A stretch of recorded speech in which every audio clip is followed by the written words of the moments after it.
Yeah.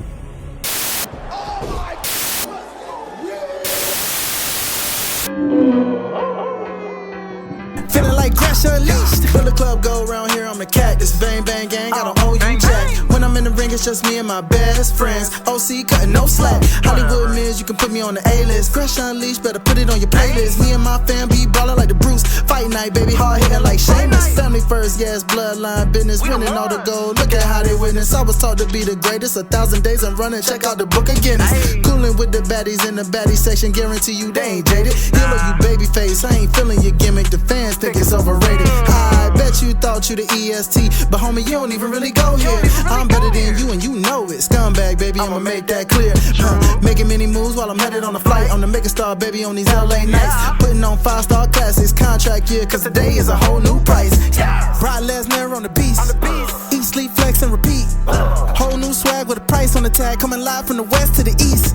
Better recognize on the mouthpiece. See the power level gotta increase. Bringing content on a daily. Feeling like Grash Unleashed. Greetings and salutations, ladies and gentlemen, boys and girls, non-binary pals, baby mamas, baby daddies, and everybody in between. Welcome back to the Grash Unleashed podcast. This is episode 107 of the show that brings you the good vibes to the best of our abilities. Joining you as always is the voice that does the most, the purveyor of mischief, Gresh. And joining me as always is one of my main mans. He is none other than the giant of this illustrious family around here. But I'm just playing. He is none other than my man, Jermaine. What's good with you, brother? Not much, man. Happy to be back. Took a little time off last week because I wanted to go support one of the youths doing some good things. And, you know what I'm saying? Had to go support the youths. But I'm back this week. No, good to have you back. Last week, if you guys haven't tuned in, I'll have my boy DJ slide through and chop it up, talking about them Eagles overcoming the Kansas City Chiefs, and it was a good time. If you haven't tuned in or checked out that episode, make sure you guys tap in on that. Like I was locked in at the beginning, bro. DJ, he was like, "Nah, this is my time to shine, and I'm taking full advantage." He brought the cigar out. I was like, bro, he was like, "Bro, you sure you want me?" I'm like, "Hey, bro, I need the content." And honestly, this was a good ass game. So, bro, as far as because I just wanted to see the Chiefs get their ass beat. Right, and bro, the thing is, man, like I was telling people, I didn't have a dog in the fight because I really didn't care either way who won. It was either we would see history with a three-peat for the first time ever, or we would see, a young up-and-coming quarterback beat the current guy who's the guy right now in the league and establish himself. And you were going to see history either way because this Eagles team just won their second in 8 years with different quarterbacks, different coaching staffs. Same GM, though. Howie Roseman, same GM. But you got a whole different roster, a whole different coaching staff and everything. And you've been able to do that 2 different times. So I think Howie Roseman, all the talk of the great quarterbacks, and is Mahomes in the GOAT conversation if he would have completed a three-peat, and is Andy Reid in that conversation with Bill Belichick and all of this other stuff. And we always talk about players and sometimes coaches in these conversations. We need to start paying more attention to a lot of these GMs. Same reason why, let's say, wrap it back around to wrestling. When you see certain contributors and whatnot get inducted into the Hall of Fame, it's because their contribution to the business was big enough for them to warrant being inducted. The same way you have with some of these executives in the sports world. It's the exact same thing. They're contributors. They may not be the coaches or the athletes, as opposed to being a wrestler, but they are big contributors and they do deserve a spot in the a spot in the hall, but they deserve some shine. Is what I'm trying to say. Yeah. Speaking of the hall, might as well just sprinkle this out first and foremost. Michelle McCool is officially the latest inductee into the WWE Hall of Fame 2025. You mentioned Hall of Fame, so I might as well throw that little tidbit in there. So far for 2025, we have Triple H, and now we have Michelle McCool. Were you surprised by this? Because I saw a little mixed reaction. Some people say They thought Mickey James would have went in before Michelle.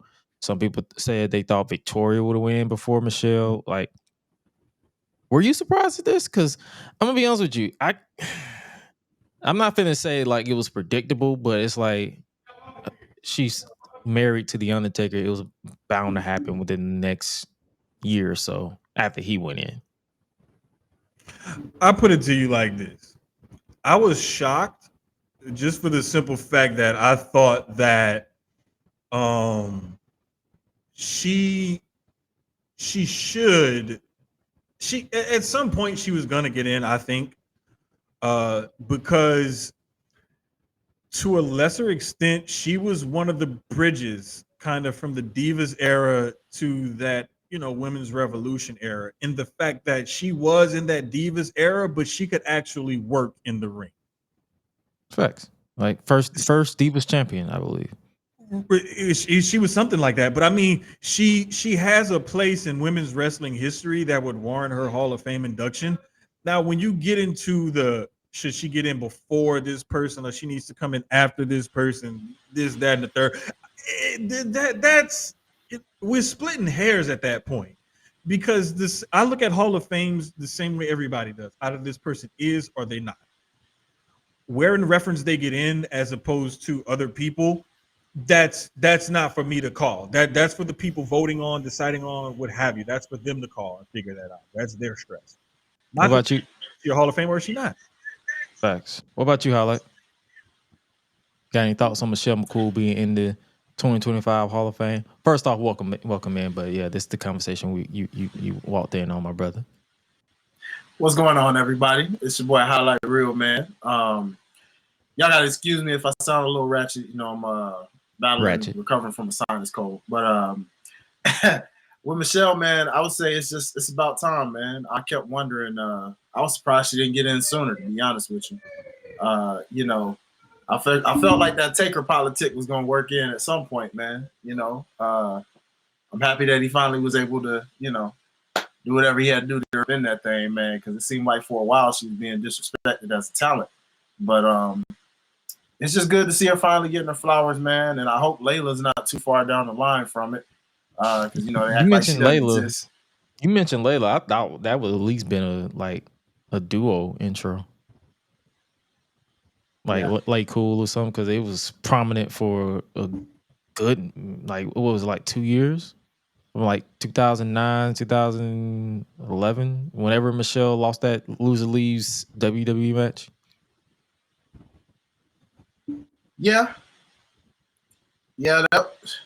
I mean, they did hold it down for quite a while. I'm not even gonna lie. That Divas era was a rough. A lot of people call period. them beautiful people ripoff, which I can see that.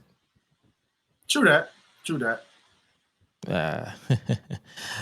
Speaking of Undertaker politics, did y'all peep WWE LFG? I have not watched it yet. I will definitely say I watched it. I didn't watch it live because I fell asleep. But I definitely watched it. I definitely watched it the next day, that morning, when I was getting ready to go to the gym, and then when I came back. It's actually Tough Enough merged with NXT season 1, the gaming version. And basically NXT Level Up all into one, with a sprinkle of WWE gaming dialogue if you played those My Rise games. Gotcha. See, I purposely wanted to wait and kind of watch it, because sometimes when I go back and watch stuff or rewatch stuff, it's in the middle of the night when I'm having sleep issues or late at night or something like that. And I wanted to really sit down and focus and pay attention and watch this when I watch this. I didn't want to be falling asleep restarting it. I wanted to watch it from beginning to ending all the way through.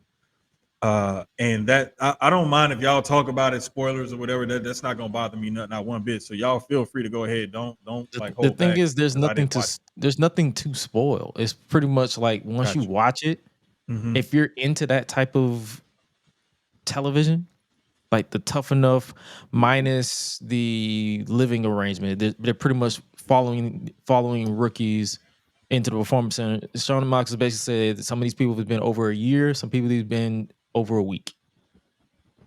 They're going to be training these people for basically to get that NXT contract. One thing that I did notice, like speaking of what you said, they have a variety of different people. They're not all starting out from the same point.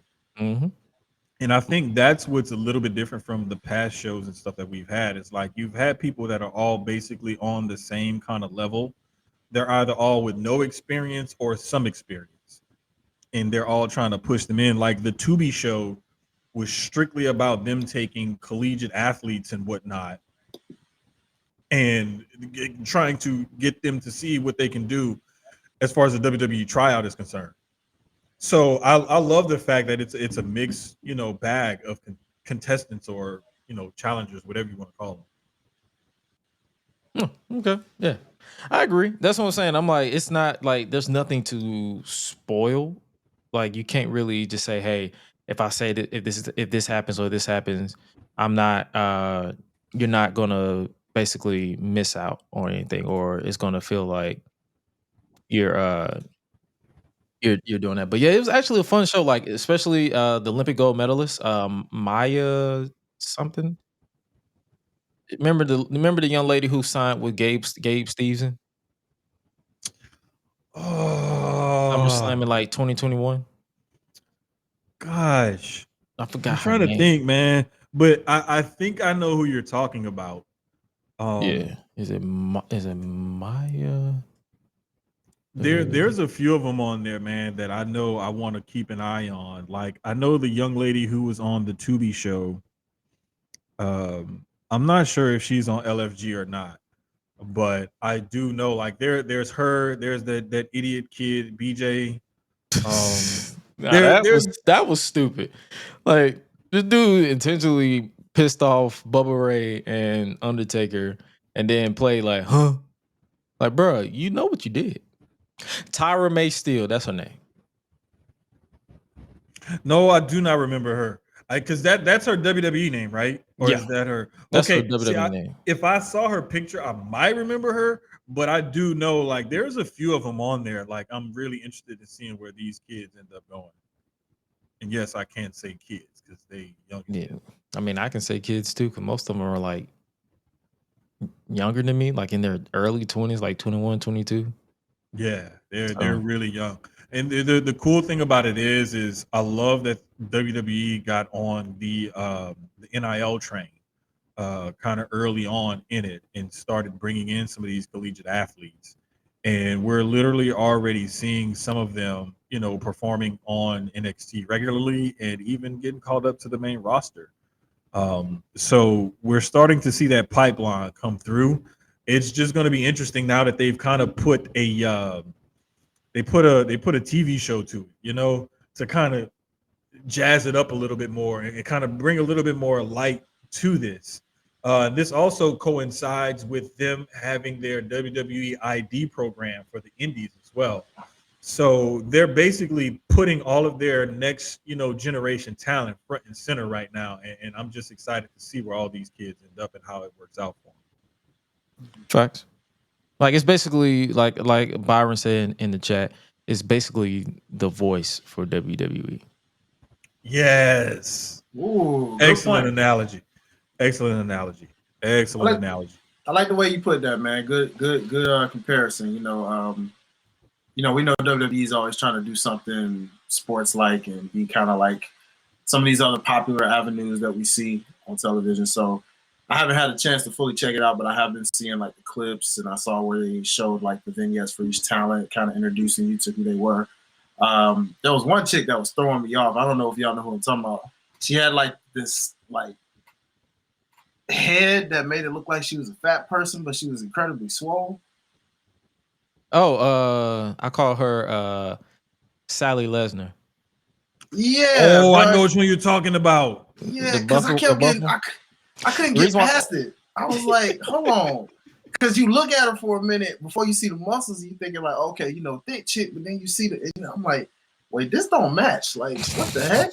Bro, I'm like, she's ripped. She's ripped. Yeah. It's just that under the chin neck area is got that little like I don't know. It's funny because sometimes like I've seen it in people when they lose a lot of weight and sometimes they have like a little extra skin or whatever. But like she only has it in that one area, looks like, or I don't know. It's just some people are just built differently, and she just got like this fat, chubby, like she's still like a baby face. But then everywhere else, she's like ripped to shreds. Look like she's ready. She will whoop your ass, bro. She looked like she could tear a phone book in half.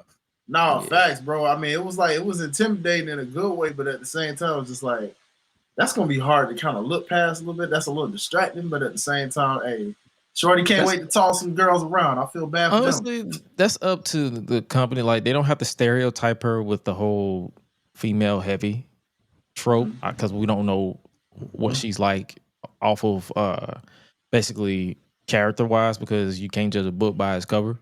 Facts. So we don't know how that is, but yeah, from basically just off a look, you like something don't look right. Like, hold on, bro. Like when I saw her, because when Highlight said that, I immediately knew who he was talking about. I did too. One of the pictures that I saw, one of the first ones I remember seeing was like she was kind of in the background over there because she's a taller girl. So I'm thinking, oh, they got another Nia Jax in the crowd, like you know, big bone, like thicker, you know, girl, whatever. And then I saw her posing by herself, and she was flexing. I was like, wait a minute. Wait a minute. This is that's deceptive. This is Nia. This is Nia China. Bro, like I was like, yo, she look. I was like, man. I said, Lash and them got some competition. Lash and Jade and Raquel and Mommy. Oh, hey. I mean, that's what you want, though. Hey, what? Gresh know how I go. Gresh know how I go. You know how I go. Hey. Like Sloan was in the chat earlier. Sloan said she ain't a lady unless she 180. Hey, let's gotta be do something to do something. Let's go. Give me my Piper Niven, man. Give me my Nia Jacksons. Come on, let's go. He want his big meaty women bumping. You dog, man. Come on, man. Instead of saying meat, it's like big meaty women dumping satellite. No, we just gonna keep saying bumping meat. Big junk in the trunk or something. You know what I'm saying? Whatever. Big meaty women bumping junk. Hey, I like that. Let's go with that. Let's go with that. Them 808s is banging, baby. Let's go. But speaking of junk or something that WWE has a habit of is introducing a lot of belts because Triple H just revealed the WWE ID men and women's championship belts for some reason. Excuse me? Oh Lord. Yeah. Oh my. Well, okay. The belt looked nice. I will say that. Yes. Yeah. But really? Hey. Dang. How many championships I get it though. On the one hand, it doesn't make much sense. Nah. Because this is your champion of the Indies. The people of the Indies that you see as a future NXT prospect. Mm-hmm. Pretty much. So when you bring that person to NXT, or if you end up signing that person to NXT, and they've had this indie championship, do you bring them in as a main event level star? Do they have to start at the bottom and work their way up? How does that work? I'm a little confused. Hopefully they establish that. That's a good question. Not only that, bro, but we got Evolve coming into the picture too. So now you got that on top of NXT. We don't even know what that is going to be. Like, we don't know if that's just going to be Level Up or if that's just going to be strictly Evolve rebooted, because the way that they got it set up is basically going to be prospects similar to who was on WWE LFG as well as WWE ID people. So I'm pretty sure this is probably going to be, I guess you can say, their top titles for Evolve. And that's what I'm wondering. Like I'm so like you said, Greg. It kind of lends it to like Evolve is more or less a showcase, not a total reboot of the former promotion. Is what I'm looking at it as, and this is just to showcase them. But one thing that I did read or hear or whatever about the belts is that they're going to be defending these belts on the indies. Mm-hmm. So you can see cool.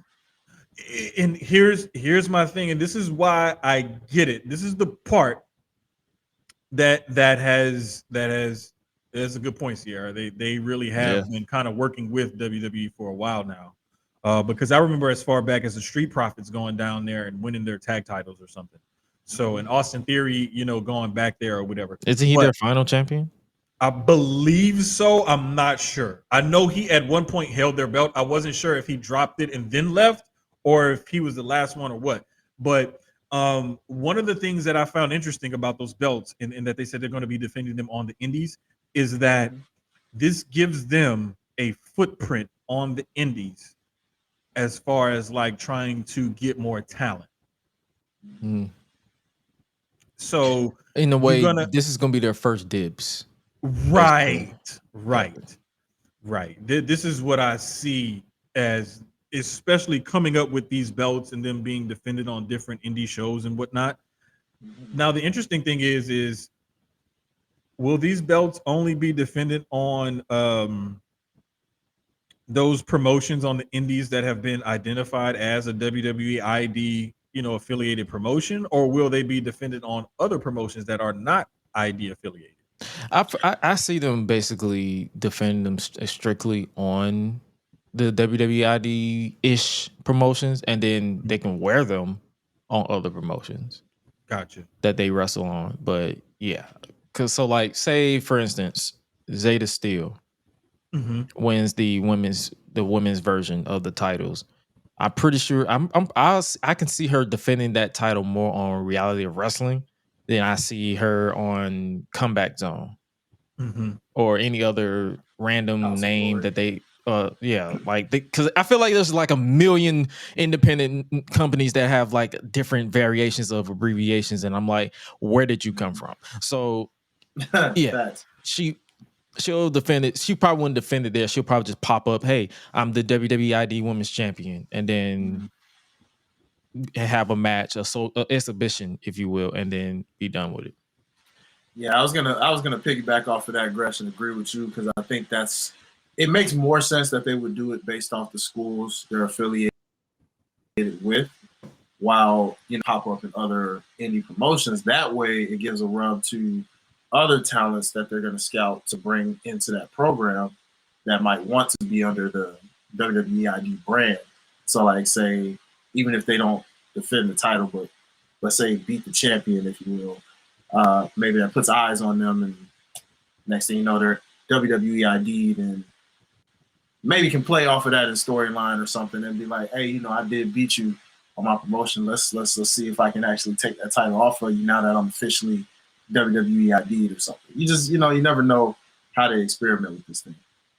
Basically, Sierra just said what we said. They will be defended at WWE ID promotions, but will likely travel elsewhere to scout talent. That's how WWE did before with Evolve UK Indies.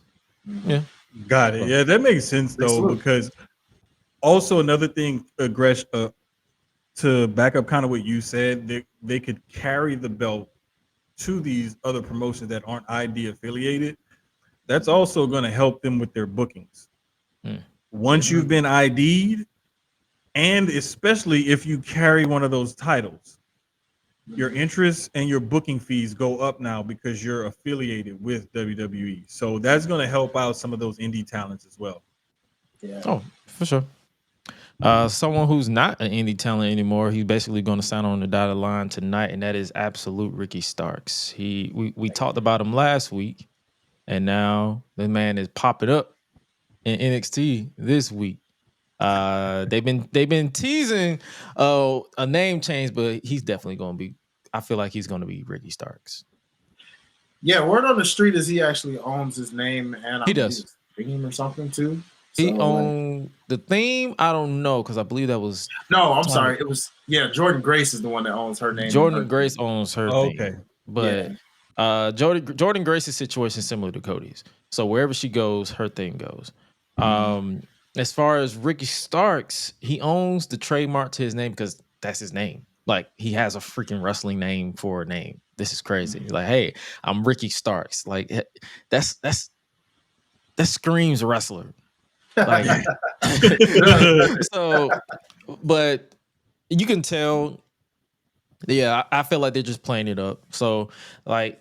Now the question is, where do we see like? Because I saw mixed reaction. Some people don't like that he's in NXT. Some people like. I feel like he should be in NXT because the main roster is definitely like he would definitely get lost in the sauce if he would have went straight to the main roster right away without establishing himself. And this is that type of case because trust me, if he would have went straight to Raw, SmackDown, he would have been in Carmelo's situation. Oh, definitely. But the difference between the two of them is that Melo is a little bit younger than Ricky. And I love the fact that I could see the direction that they're going in for Melo because he's the loudmouth, young upstart, new to the main roster, number one pick, all the expectations, but he hasn't been winning matches. And what people don't understand is when you're trying to build someone, sometimes you have to start them off as that doormat or as that person who is brash, and then he's going to catch some flack and go through some things and then build himself back up. And they can go in any direction with that. Whereas Ricky is pretty much ready to go. They just may want to tweak some things here and there. And so they'll put him in NXT until they feel like, okay, we have a plan and a direction for him on the main roster. Now let's bring him up. And so a lot of the times people are impatient and everybody has this microwave instant meal. Like, I want a star now. But sometimes that takes time. You have to build. You have to let it cook. And yeah, because if you look at it, if he would have just threw him out, kind of similar to when he signed all those people back when he first took the book, a lot of them connected instantly. A lot of them didn't. You don't want that situation to where he gets thrown to the wolves and then gets chewed alive, and then he literally it's a situation where it's like, okay, he floundered in AEW and he floundered in WWE because what? ... So it's like start him in NXT, have him cook for a while, definitely win that North American title. Hell, they could even put that's Obafemi. He might get squashed. So yeah, definitely get that North American title. And then let's see exactly what he can do. He is not conquering the ruler. I'm sorry. Hey man, hold on. Let's not act like Big Ricky don't cook. You feel me? Yeah, he can cook, and he will get cooked by the ruler. Hey, I'm trying to tell you. I feel you. But hey, man, listen. You that man, you never know what that man got up his sleeve. Now, AEW did have this man beat Brian Cage for crying out loud. Man, it's fucking Brian Cage. That is not a comparison. That man that default call. Don't nobody care about that. Hey, well, okay, he beat Powerhouse Hobbs. Okay, now that's different. All right. Let's go there. Remember that? Hey, man. So you should have started there. Yeah, you should have started there. Well, I had to think about it, bro, because it was coming Brian to me. Cage? And I realized it had to come to me, bro. It's been a while since I seen him on AEW. You know, look how long they had the man on TV crying out loud. You know what I'm saying? It's like I had to throw back to that for a second. It hit me. I was like, oh yeah, Powerhouse Hobbs. Duh. You know? Sierra said Ricky has the ability to get overdone too quickly if he's not built right. Yeah. Yes. And that's what I think kind of happened to him in AEW, where when they didn't just shoot him to the moon when he got hot and they kind of cooled him off, that's when everybody was like, well, what the hell? And then he started having issues with Tony Khan. Next thing you know, he was off TV. But I get where his frustration came in at, because they were pushing him to the moon, and then they just kind of iced him and shelved him and put him in other stuff. So I gotta shout out my boy Sir Wilkins one time, man. He had a little AEW insider, and he kind of mentioned this on his pod. Word on the street is word on the street now is that he apparently something went wrong with the whole Edge situation, and that's kind of where it went a little downhill for him. Because Edge got offended? Evidently so. Apparently Edge and FTR, I guess, even them two, I guess they did a little something where it kind of rubbed them the wrong way, and it went to Tony Khan about. I'm paraphrasing this, so don't quote me word for word, y'all. But I recently checked it out, and I heard him say it, through an AEW insider friend that he's got, and it was basically going back to that's where it really just went completely downhill for him as far as not being featured on TV as much, because he was supposed, and it also had something to do with him not wanting to sign his extension as he was offered one, and he chose not to sign it. And Petty Khan became Petty Khan and was just like, oh, bet you don't want to sign it? Say less. And, Sierra, I love it when she spits. She said AEW has too many like personalities like Ricky. That's what the problem is. Everyone is a talker, narcissistic, or has similarities. Like there's a lot of egos, basically. Yeah. And the one that's the most repetitive is MJF, and I know a lot of people like MJF, and I used to kind of like MJF. The funny thing is, I've seen a lot of people sour on him because they're bored with him. This is what I was just getting ready to say, bro. He does the same thing. He cuts the same promos every single time, and it's like, bro, you need to evolve, pun intended. Because you need to figure out some other depth or level to your character outside of the same old shtick.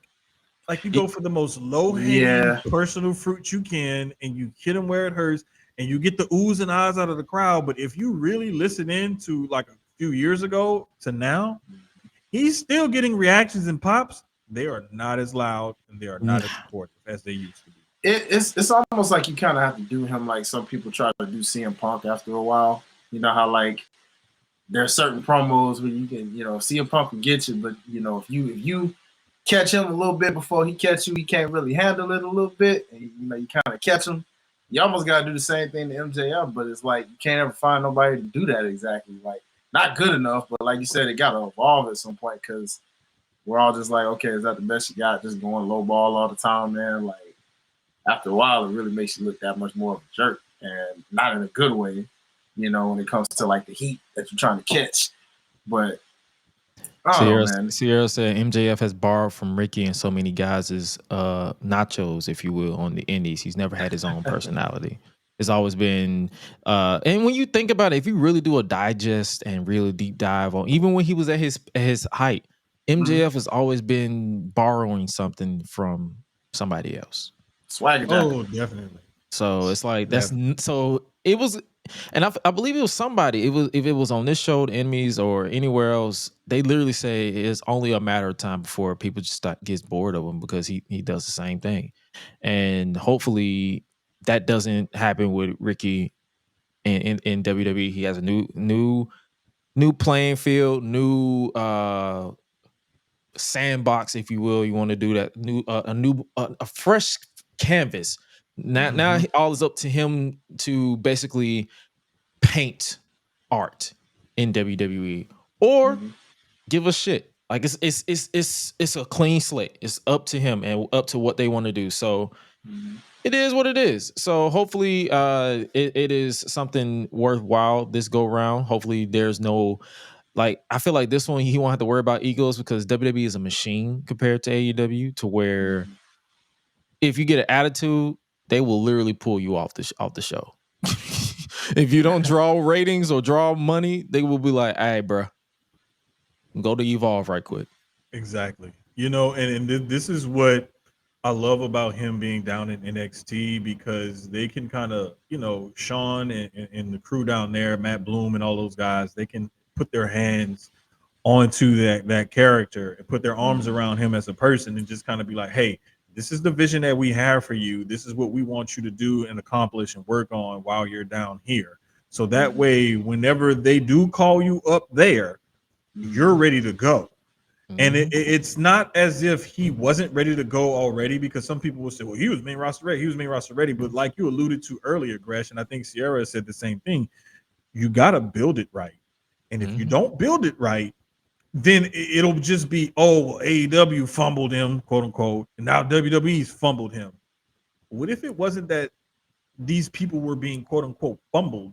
They were just like, they tried to do something with them and it just didn't work. Like that, and that's another thing that I feel like a lot of people need to that Aura and Barry need to leave a lot of their wrestling fans terminology because they don't know what the fuck it means. And the reason why I say that is because no one is buried, no one is fumbled. Things happen. The beautiful thing about the entertainment industry is because some things work, some things doesn't. MCU, the Eternals did not work. They pivoted. Mm-hmm. So far, the new Captain America movie is making some numbers in the box office. It's working. You just and you have to go with it. That's how it is with wrestling. If it works, you stick with it. You stick the landing. If it does not work, you back the hell up and you readjust. Right. And the thing is, man, the beautiful thing that I always loved about pro wrestling, and I paid more attention to it as an older teenager and a young adult, and now in my adulthood. But even when I look back on some of the stuff I loved in the golden era as a kid, you know, especially with these documentaries and stuff coming out, to see the way they pivoted because certain things happen or different machinations for whatever reason going on behind the scenes that we had no clue about back then was great. Now looking back on it, and I'm like, oh, this was cool. I'm glad they did this, or dang, this was messed up. Why did they do that? You know, and there's sometimes when you can't blame the company, you can't blame the writer, you can't even blame the performer. Sometimes the audience just may not take to whatever it was. Yeah. And there's no one to blame for that. Things happen. They don't always work out the way we want them to. And because a person does not work out the way we want them to, does not mean that they were fumbled or they got what was the other banned words we talked about? Aura, buried, all that stuff. Yeah, like no, that does not have to be the case. Like y'all need to get off of that, like Gresh said, and really like look into this and study this and like look at it as a business decision. Yeah. Sometimes you make an investment that does not pay off. Yeah. And last bit on this, Sierra basically said it's not always the company. Sometimes some people are not able to adapt to change. So many guys from the indies worked in WWE and TNA couldn't get past the same issue. Yeah. Point blank. And there's also reasons, even for what she's just beautifully said. When you think about a lot of people who just wouldn't be WWE type of guys in general because of how they're built. You know, you think of like Eddie Kingston, for example, like, you know, he would never come to a place like a WWE or a Homicide.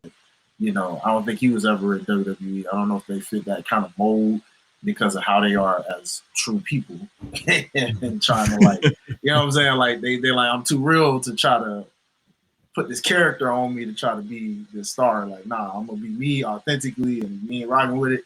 A Nick Gage, you know what I'm saying? Like, you know, it's just certain guys that you're just like, nah. I will push back on that and say that WWE currently has Jacob Fatu, and he is one of their upcoming stars. Yeah, they're relaxed a little bit more. So. They're more relaxed now. See, the only thing with Jacob though is look at where his family is. That would be my pushback to that. No, right, and I get that, but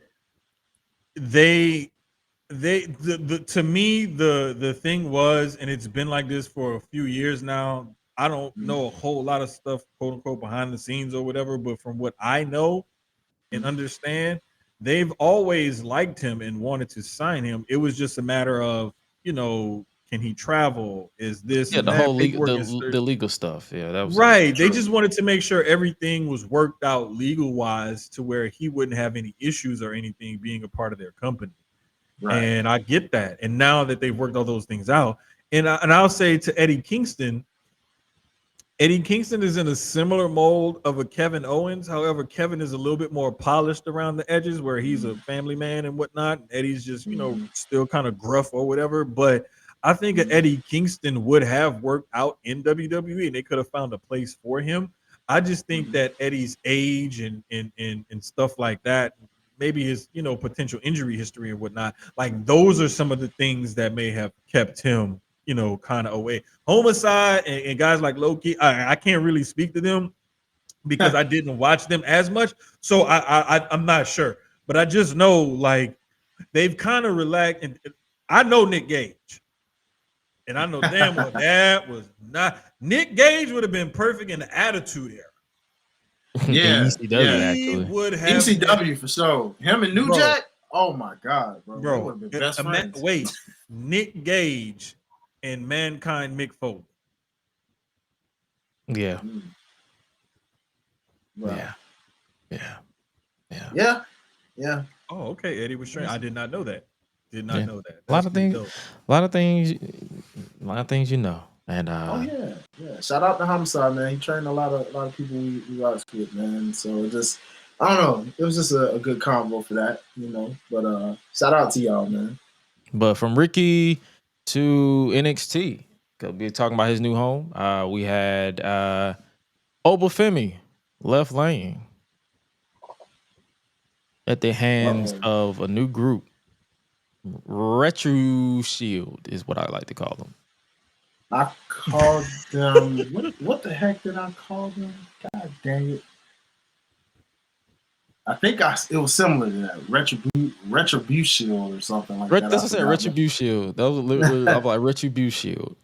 Yeah, I want to say it was like I think we had the same name for him. But yeah. So we have a lot of up and coming prospects. Most notably, Lucky Ali, now known as Shaquan Sugars. And Dion Lennox, like, brother, we know it's you, that American Next Top model face. We know it's you behind that. And then we have two other gentlemen, including Joshua Black, but now he's known as something. Is that okay? I'm looking at NXT, and Mushmouth is on NXT now. Mushmouth, as in Muth. Oh man, you gotta be kidding me, bro! I thought that was this dude. You ain't getting a reaction from me because you knew I knew that was coming. I knew it was coming eventually. I was waiting on it.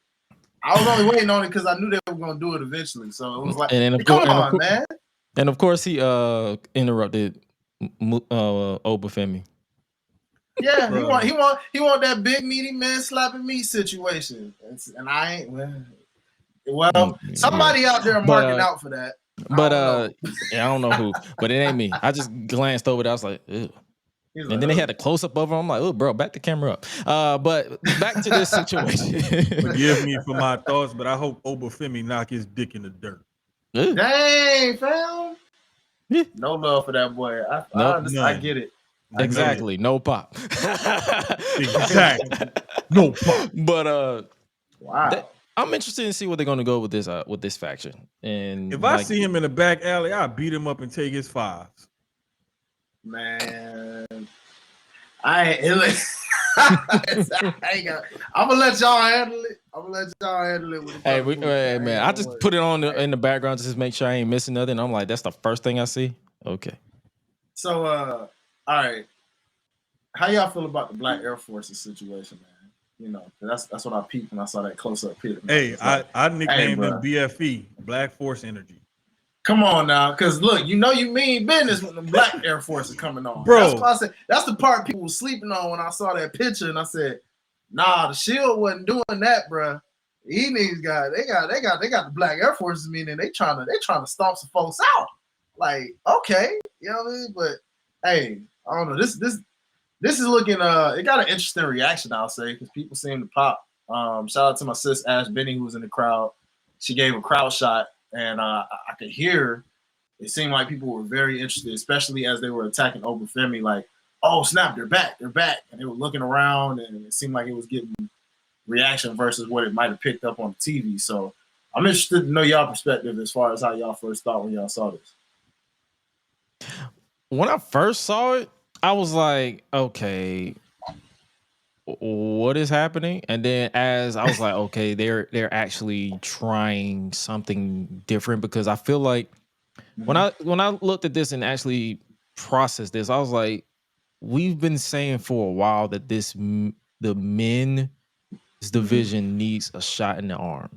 And hopefully this gives it that shot in the arm that it desperately needs, because Joshua Black, I'm calling that, I keep forgetting his new WWE name, but the big guy who was all the way on there, who I thought was Commander Aziz for some reason. I was like, yeah, I can see why you would think that, bro. It was the hair. I was like, the Commander. I was like, oh, close enough. Welcome back, Commander Aziz. But him, he's a heavy. Like he's the heavy. Him and the other Osiris gentleman. Griffin. Osiris Griffin. That's what it was. That's his new name. Yeah, I had to look it up. Cool. He is giving that Roman energy now that you mention it. Like he's a big beefy dude. He even got the Rock cosign on Twitter. So he's definitely somebody to look for. Shaquan Sugars, Lucky Ali. If you've never watched his work in DPW, Deadlock Pro Wrestling, based in North Carolina, I definitely recommend looking up some highlights. I think they have it on YouTube as well.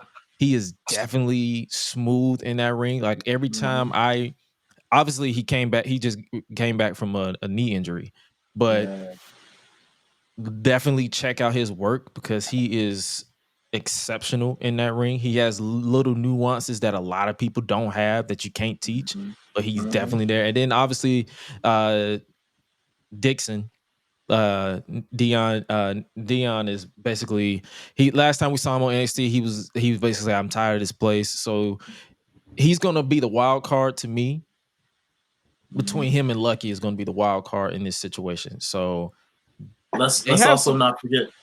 Sorry, not to cut off. No, you good.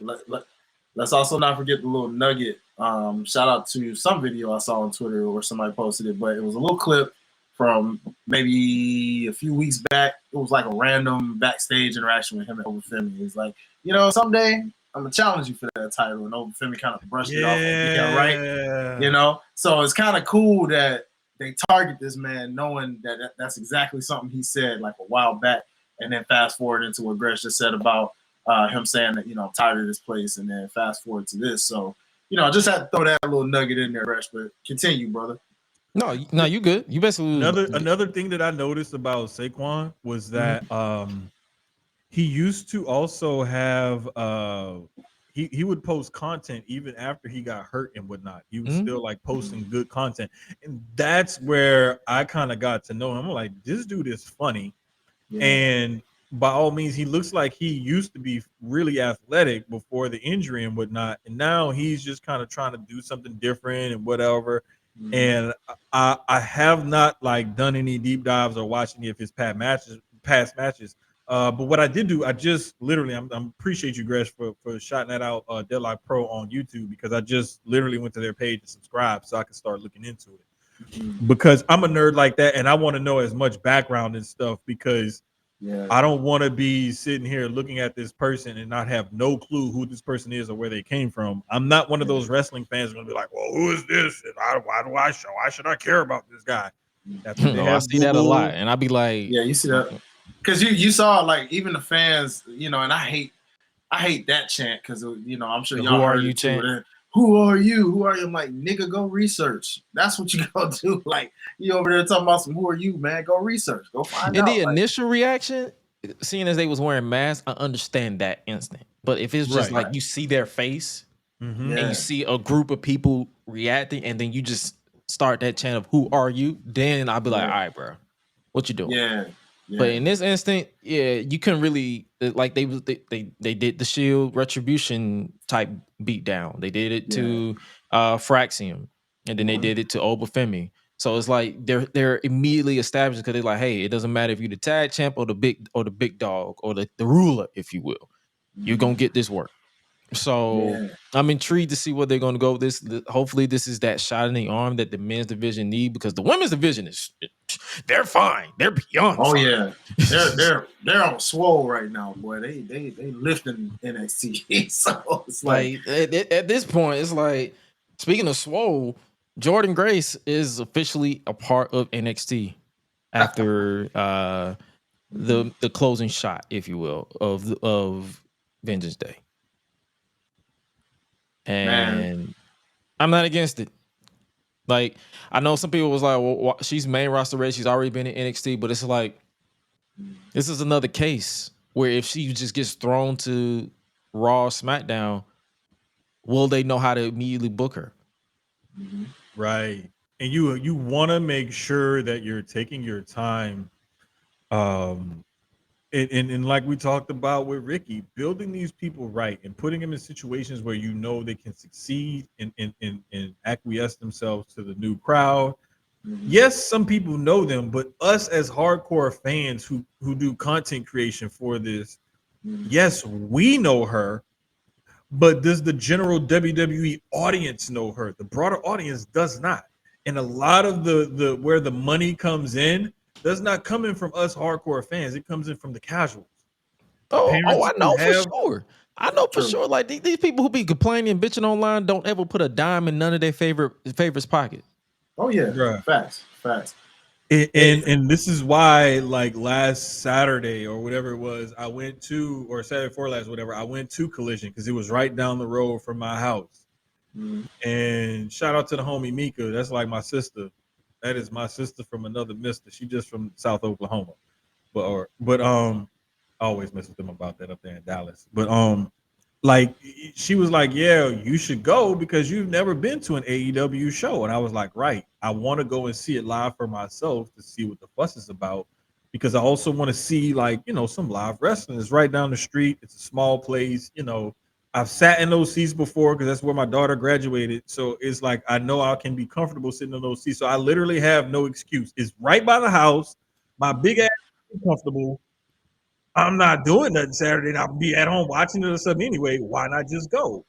And I enjoyed myself, but it helped me understand why sometimes WWE will sign people and have them start off in NXT, even though they're big stars, just to get used to and acclimated to the way WWE does things. Yeah. And, you know, I want to touch on what Sierra had just said about, you know, when we're talking about these fans and how she just said the same thing about Jade. Because as you guys were saying, making your points about Jordynne, it's crazy because, you know, she's one of those that could have been, if they had wanted to, she kind of already dibbled and dabbled anyway, where like, I think even those casuals kind of already know about her from that first surprise Royal Rumble appearance to then being in this year's Rumble, where if they did decide that they wanted to like debut her on the main roster, they could have did that AJ Styles approach if they wanted. But like, I like the fact that they, you know, just said, you know, let's let her cook in NXT a little more, even though she kind of already did do that. So even if they didn't do this route, I would have been cool with it, because I've been like, hey, she has some matches on NXT, but you know, given that it's Mania season, I bet if it wasn't Mania season, they probably would have just went ahead and like brought her on the main roster. I wouldn't be surprised if she's like, if they have her around for Standing to Deliver, have a match, and then whenever they do the draft again, if they ever do that again, I wouldn't be surprised if she gets drafted like immediately. Agreed, bro. I can see that. One thing that I will say, sometimes I do this I use it as a measuring tool, because, you know, I'm a nerd, numbers nerd, like statistics and analytics and advanced stats and all that kind of stuff. Something really simple that's really effective that'll help you realize why they put Jade on the main roster and Jordynne went to NXT, even though Jordynne is by far the more accomplished wrestler. But Jade is also by far the bigger star. Instagram followers. Jade currently has 1.5 million. Jordynne Grace has a shade over 500,000. That right there is all you need to know. She has 1 million more followers than Jordynne Grace. She has star power because she was already presented as a big deal in AEW, and so was Jordynne Grace presented as a big deal, you know, in TNA, Indies, and so on and so forth. However, when you look at the crossover appeal and the star power, and you know, you look at Jade Cargill looks like an action figure, a movie character, or something like that, like a real live superhero. Jordynne Grace, yes, she's swole and she's like, you know, this big, you know, carved out of granite, fire hydrant little short lady, and she's a great wrestler, but she does not have the same star power and the Q rating, I'll say, that Jade Cargill has. Jade Cargill is a real needle mover. Jordynne Grace is not that kind of needle mover. So not yet. Not yet. And I'm not saying that she can't ascend to that spot. She probably can, But it's just like when you look at stuff like that, some of those outside factors, it factors and things that you consider outside of just the in ring and the talking ability and whatnot, as far as pro wrestling is concerned. Can you move merch? Can we send you out for these appearances and whatnot? How do you look in front of the camera? Are there other opportunities for crossover appeal that we can use you for, either sending you out to do media or having you being cast in different movies and roles and different things like that? Like, the reason why Jade got written off TV is because she had to go and shoot a movie. I thought she was injured too. I think she was, but she also had movie obligations as well. So it just blended together. I believe so. I believe so. But, see, and that's funny you say that, bro, because as we know, remember, even when she came to the main roster, we didn't really see Jade like that. And people were already, those same fans that complained about her being on the main roster started complaining of like, why are we seeing Jade? How are they fumbling this? What are they doing with her? You mean like, the same people? You mean the same people who complained about her in AEW that she wasn't ready to be on TV, that she wasn't ready to wrestle? So WWE said, okay, we're going to put her in the limelight for a little bit, just to let you know, hey, she's here, but we're going to train her so that when she is on TV, she isn't as green as she was in AEW. Because Triple H literally said, hey, she's actually a lot worse than we thought. But see, but that star power that Mr. Jermaine so well put is that you saw her at like the college football games with like the legends, the Undertaker, and all of them, like just literally right there with them. She looks like a star. Representing the brand. She legit looks like a star by default. And like she could literally be in a WWE ambassador, and you will be like, oh yeah, she's a multi-time world champion, and people will believe you. Oh yeah, because she looks like a world champion. Hey, I'll say this before we move on. It's kind of like a Marvel effect in a way, right? Like, Jade would be the Hulk, and Jordynne would be the Thing. Both powerhouses in their own way, but one's more mainstream than the other because one is actually literally like the most popular, and most tend to say even the strongest of the strongest. Now, between these two, I guess we'll find that out if they ever lock horns in the future. But, it's kind of like that kind of effect that they have because you got fans that rock for the Thing. And they're like, hey, man, how come the Thing don't get – because he's associated with the Fantastic Four, and I mean, the Fantastic Four is kind of like down there a little bit. But the Hulk, that's the Hulk, man. Everybody know about the Hulk, man. Everybody wait for Hulk to smash, this and that. And it's just kind of like that. So, hey, man, either way, I'm excited to see what they do with both of these ladies. We know Jade's on her way back, and as Jordynne is cooking on NXT when she makes her way to the main roster, it's going to be a fun situation to see all these possibilities that we're going to get in the future. Speaking of future, which strap you think she's going after, the North American or the world title? Because you got Stephanie Valkyrie. She just won her NXT Women's North American Championship. Shout out Fallon Henley. She definitely showed up and showed out this past weekend. She's also someone I feel like is, if she gets called up to the main roster, they definitely have something in her. Hopefully they figure out what they want to do with her. Stephanie Valkyrie is the NXT Women's North American Champion. They will basically be finding out who her number one contender is as of right now, actually a triple threat match on NXT TV. And then also Julia retained her NXT Women's Championship in a fatal four-way against Bayley, Cora Jade, and Roxanne Perez, pinning Roxanne Perez, which I could assume is officially her end in NXT because she just made her main roster re-debut, even though she debuted on SmackDown a couple of years ago. Yeah, I always say like reintroduction. Yeah, is what I like to kind of call it. It's just funny because it's just funny because it's like as Gresh was like trying to figure out how to word it, I'm like, yeah, I was really trying to think about that too. Like, and I guess just reintroduction or whatever you want to call it. But not only did she make her reintroduction, re-debut, but she ended up winning that match. Yeah. And so that to me, between taking the pin on her way out and then winning that match a couple nights later, qualify for that Elimination Chamber, that kind of just solidifies, what they think of her and where they're trying to position her as far as the main roster is concerned. The good thing is that the transfer portal between the main roster and NXT has been open for a long time. So yeah, it has. I won't say it's the end of her in NXT. I'll just say that's the end of her full-time run in NXT. Okay. Yeah, I was gonna say, because it sounds like she might possibly have some slight unfinished business with her bestie Cora Jade, maybe, possibly. And I think if they decide to tackle that, that would then be her official in. But again, who knows? Because like you said, she is an Elimination Chamber. For all we know, she could win the thing and face Rhea at WrestleMania. For all we know, I mean, she's getting that rocket. So who knows?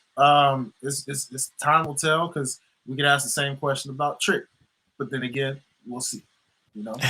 I love how stacked this NXT women's roster is right now, man. It is, yeah. And that's why I posted the comment in this chat, because I wanted to make sure I didn't forget it. But for so long, and especially lately, when you got a Julia and a Stephanie Vaquer, and you got a Roxanne Perez, and you have a Cora Jade, and you have these other ladies and whatnot, they are cooking down there in NXT, and the women's roster down there is stacked with now you have well-established stars, you have up-and-coming stars, and then you have a bunch of newbies that you're trying to get groomed into the system.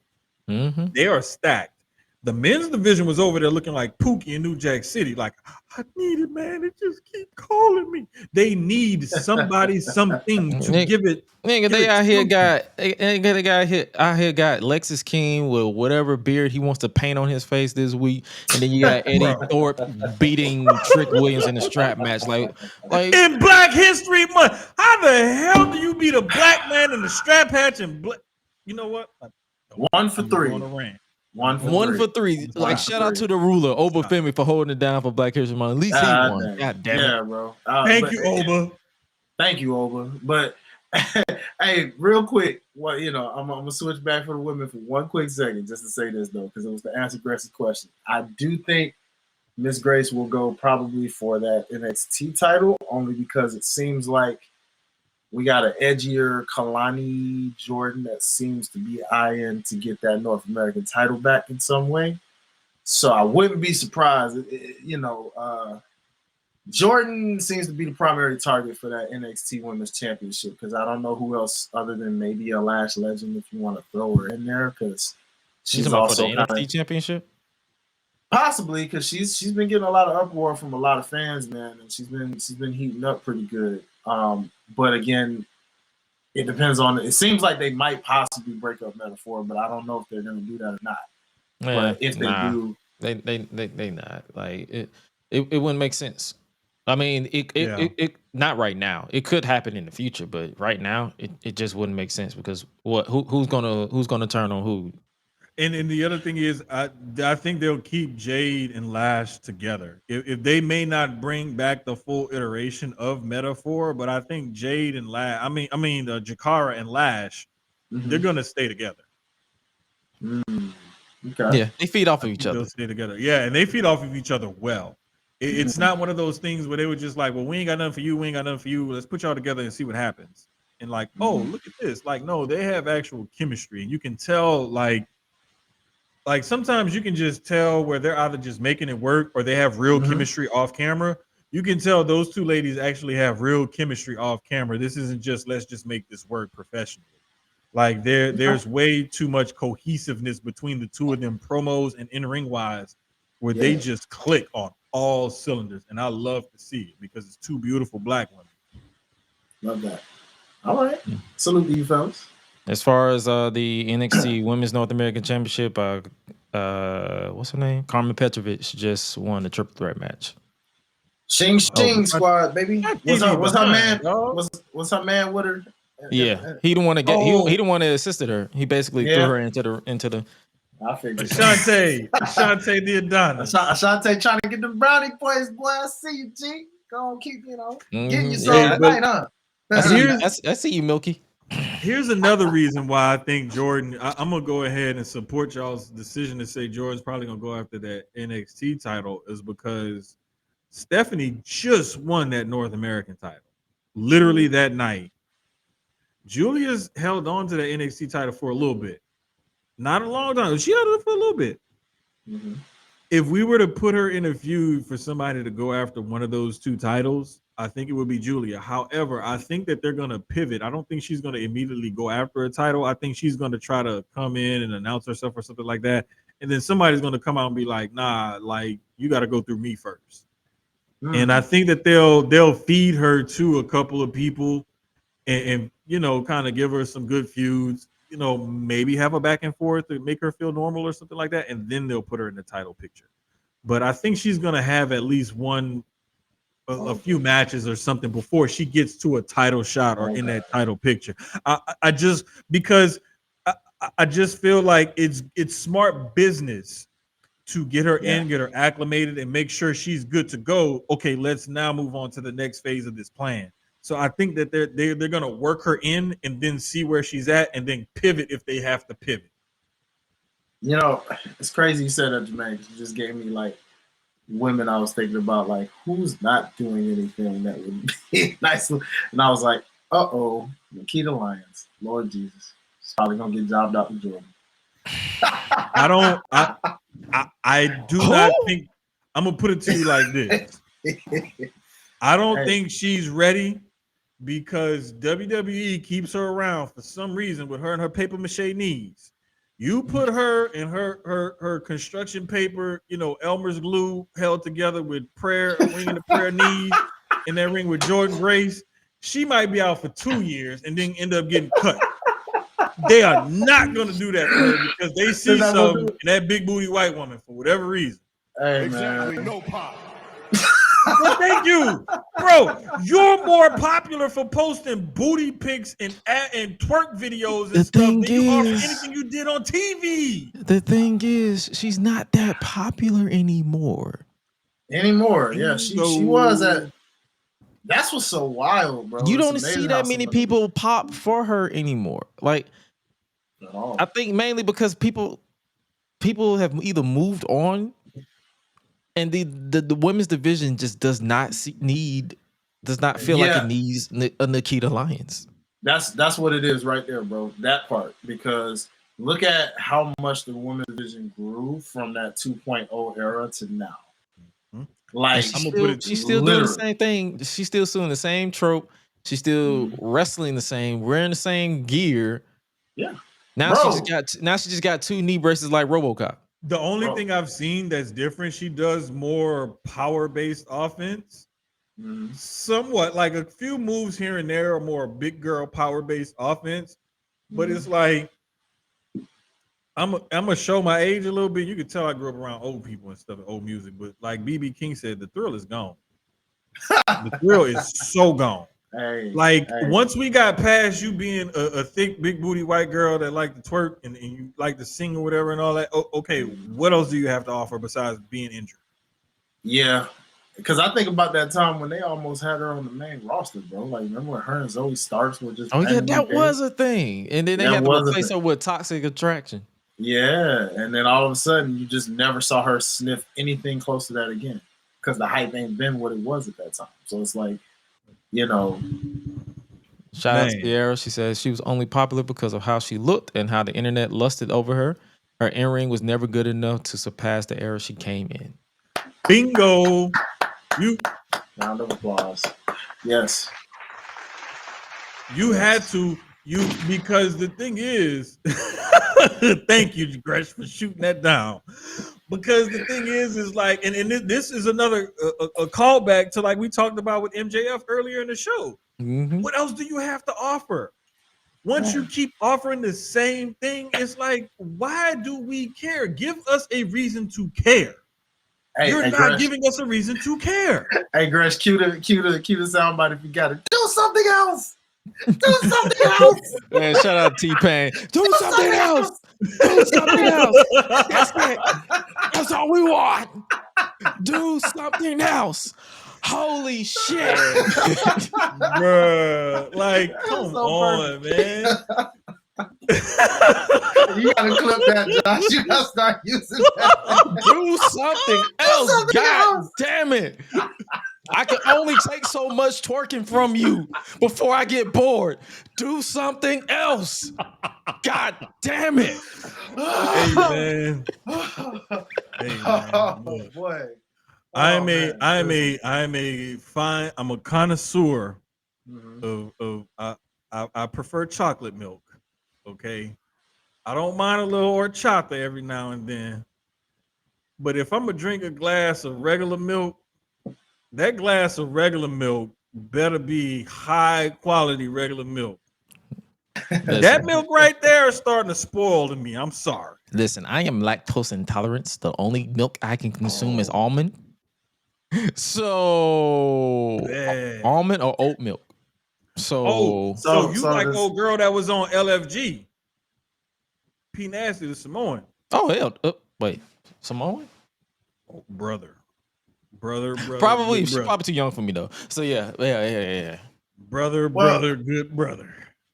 Brother. So I can send this to you right quick so you can. Yes, sir. Look, shout out to the homie Marty, man. Shout out to Marty because Marty's half Samoan is Grammy Award winning ass nigga, and like I was checking in on him one time, man. Marty started. I was like, bro, when you say Samoan stuff, you gotta remember, you gotta tell me what it means because I don't know what you're saying. Like I'm gonna have to look that shit up or something like that, or use the Googles or whatever. I was like, okay, I know. I think I know like 3 words, maybe 2, and I can't even remember what the hell they mean. But I know when they do that chi-hoo, I know that's Samoan. Like look out, because they either really excited or they calling the rest of them. Be careful. That's what I'm talking about. Yeah. Man. Speaking of Jakara and Lash, they are on NXT right now. And I was about to say Chi-Hoo, but I was like, I got a show to do. But however, yeah, it's time. It's time for a lot of evolution to go on. But the women's division overall is definitely stacked. Vengeance Day overall was a solid show. And speaking of solid shows, y'all peep Grand Slam? Yeah. Yep. You got it. Overall, just in case nobody did, they pretty much put it on YouTube for free for the most part. Really? Yeah, because I just watched the clips on YouTube. It's got the entrances and everything, full match and all. So they basically say, "Yo, I'm serious. I'm so serious, y'all. I did not watch it on. I don't have cable. I literally went on YouTube and they got the full matches, the full entrances, and all. They ain't never did that. Normally, it's full match or like clips of the match. No, these fools put the entire entrances and the match. Introductions and all. I said, hold up, bro, that's wild. Yeah, that's kind of crazy because like I didn't know like they did that. I thought only like I knew like WWE and AEW and NXT like they don't always put full matches on there. They may feature a match or something like that, and especially now with WWE on Netflix, they put stuff in the vault. But I've never known AEW to put full matches or full shows from a recent show on their YouTube. That is different. Yeah, that is way different. All they did was chop it up. So if you can think of the order, you just basically sync it in the order, and boom, there you got it. Or if you whatever you're interested in, because I ain't gonna lie to you, it's like I skipped the Edge match. I sure didn't watch it. I was like, yeah, I ain't watching that. I don't care about Death Riders. So I skipped that. I ain't even bother to watch that one. I ain't gonna hold you. That was the weakest of the show of the matches that was on the show, but it wasn't a bad match. I was used to it. I did kind of check out again because they did the typical Willa Yuta interference, and I was like, "We're doing this again, bruh." Like,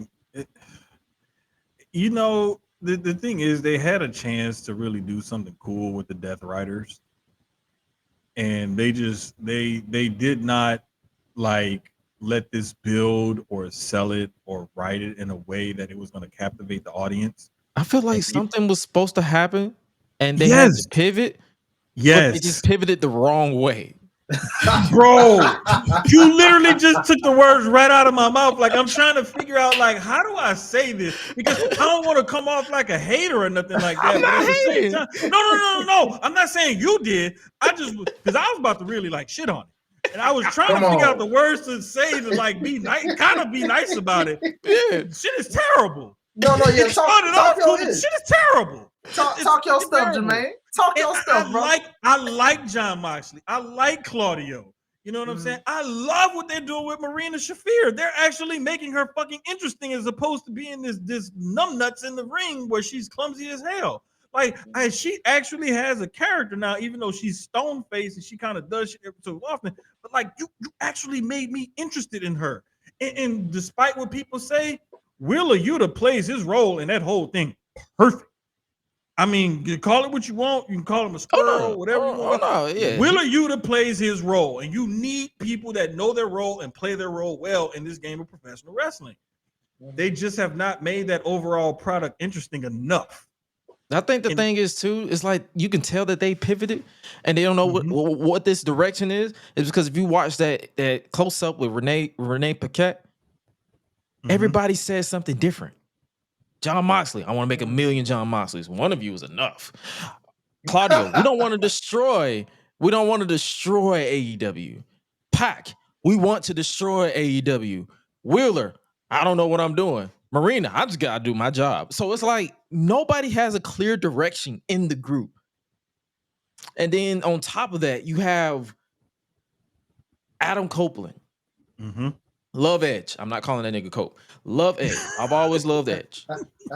But even he is not that interesting to make me care about this faction, this story. Right. Because it's predictable. He's gonna get beat up. They lose. And then they have one or two ways. They either have him lose again at Revolution, or they have Adam Copeland become the world champion in 2025. Oh boy. You know, like I just one thing that I will give them props for is that some of the things that Tony Khan has been doing lately has really been hitting. And I will say that I love the way they're able to kind of pivot into something better. I need them to keep pivoting into something better. And they look like they're having the same issue on their side that NXT is having, where the women's division looks really strong and the men's division is struggling. And I need them to give that men's division a shot in the arm with someone or something. And I was hoping that maybe not, like, Powerhouse Hobbs had a great showing against Moxley and everything, but if you really wanted to shock everybody and do something different, put the title on it. Yeah, because you could take it right back off of him. Put the title on. They would have did that. That's what I was wanting, because they just set it up so quick, you know, where it was like. And I think a lot of people was checked out of that because wasn't it not too long ago that Mox was the IWGP World Heavyweight Champion, and he faced Powerhouse Hobbs in a similar fashion and won. But it was like, okay, do something different, and they didn't. The only difference is between now and then that Mox is bald. Yeah. And ironically, I believe that was the match that he actually got hurt in too. Yeah, he did. So, hey, man, they had a story with that, you know, where they could have played off of that. Thank you. They could have been like, you know, he got injured in their last meeting, and you could have even have been like, it was your fault or something or whatever. But they didn't play off that. And then, like you said, that would have been perfect shock value to be like, oh, snap, Powerhouse Hobbs did it, blah, blah, blah. And then they could have did that attack angle where they attacked him, attacked the knee, and then make him defend the title. Yeah, make him defend the title. He could have defended the title and then lose it back because he's hurt too much. Yeah. And it would have made people sympathetic towards Hobbs, and it made Mox more of a dickhead. Dastardly, if you will. Yeah. But I love it. I love it. It's so many ways that they could have done, but that's what I'm saying. Like, That's how I've been abbreviating. Like everybody been like, oh, this that. Like they've been going in on this storyline. I was like, you can tell that they was going one direction. Mm-hmm. If you go back to that initial promo that Mox cut when they formed, Mm-hmm. and then somewhere on the line they lost whatever the next point was supposed to be, so they had to pivot. But instead of pivoting in a good way, they pivoted the other way, and they just lost people. Bro, it also, like, a lot of people were speculating about the whole Shane McMahon stuff, and they were thinking like this was like some sort of takeover. I still don't even know where that would have made sense. Thank you.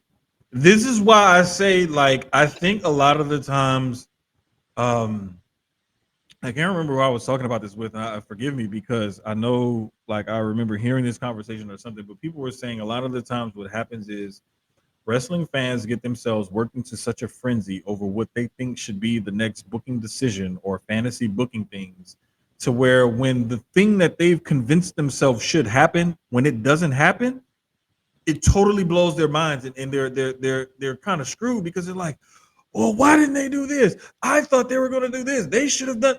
Like, no, that's not how things go. They shouldn't go in the direction you think they should go in just because you're a fan and you've been watching for so long. That is not how this works.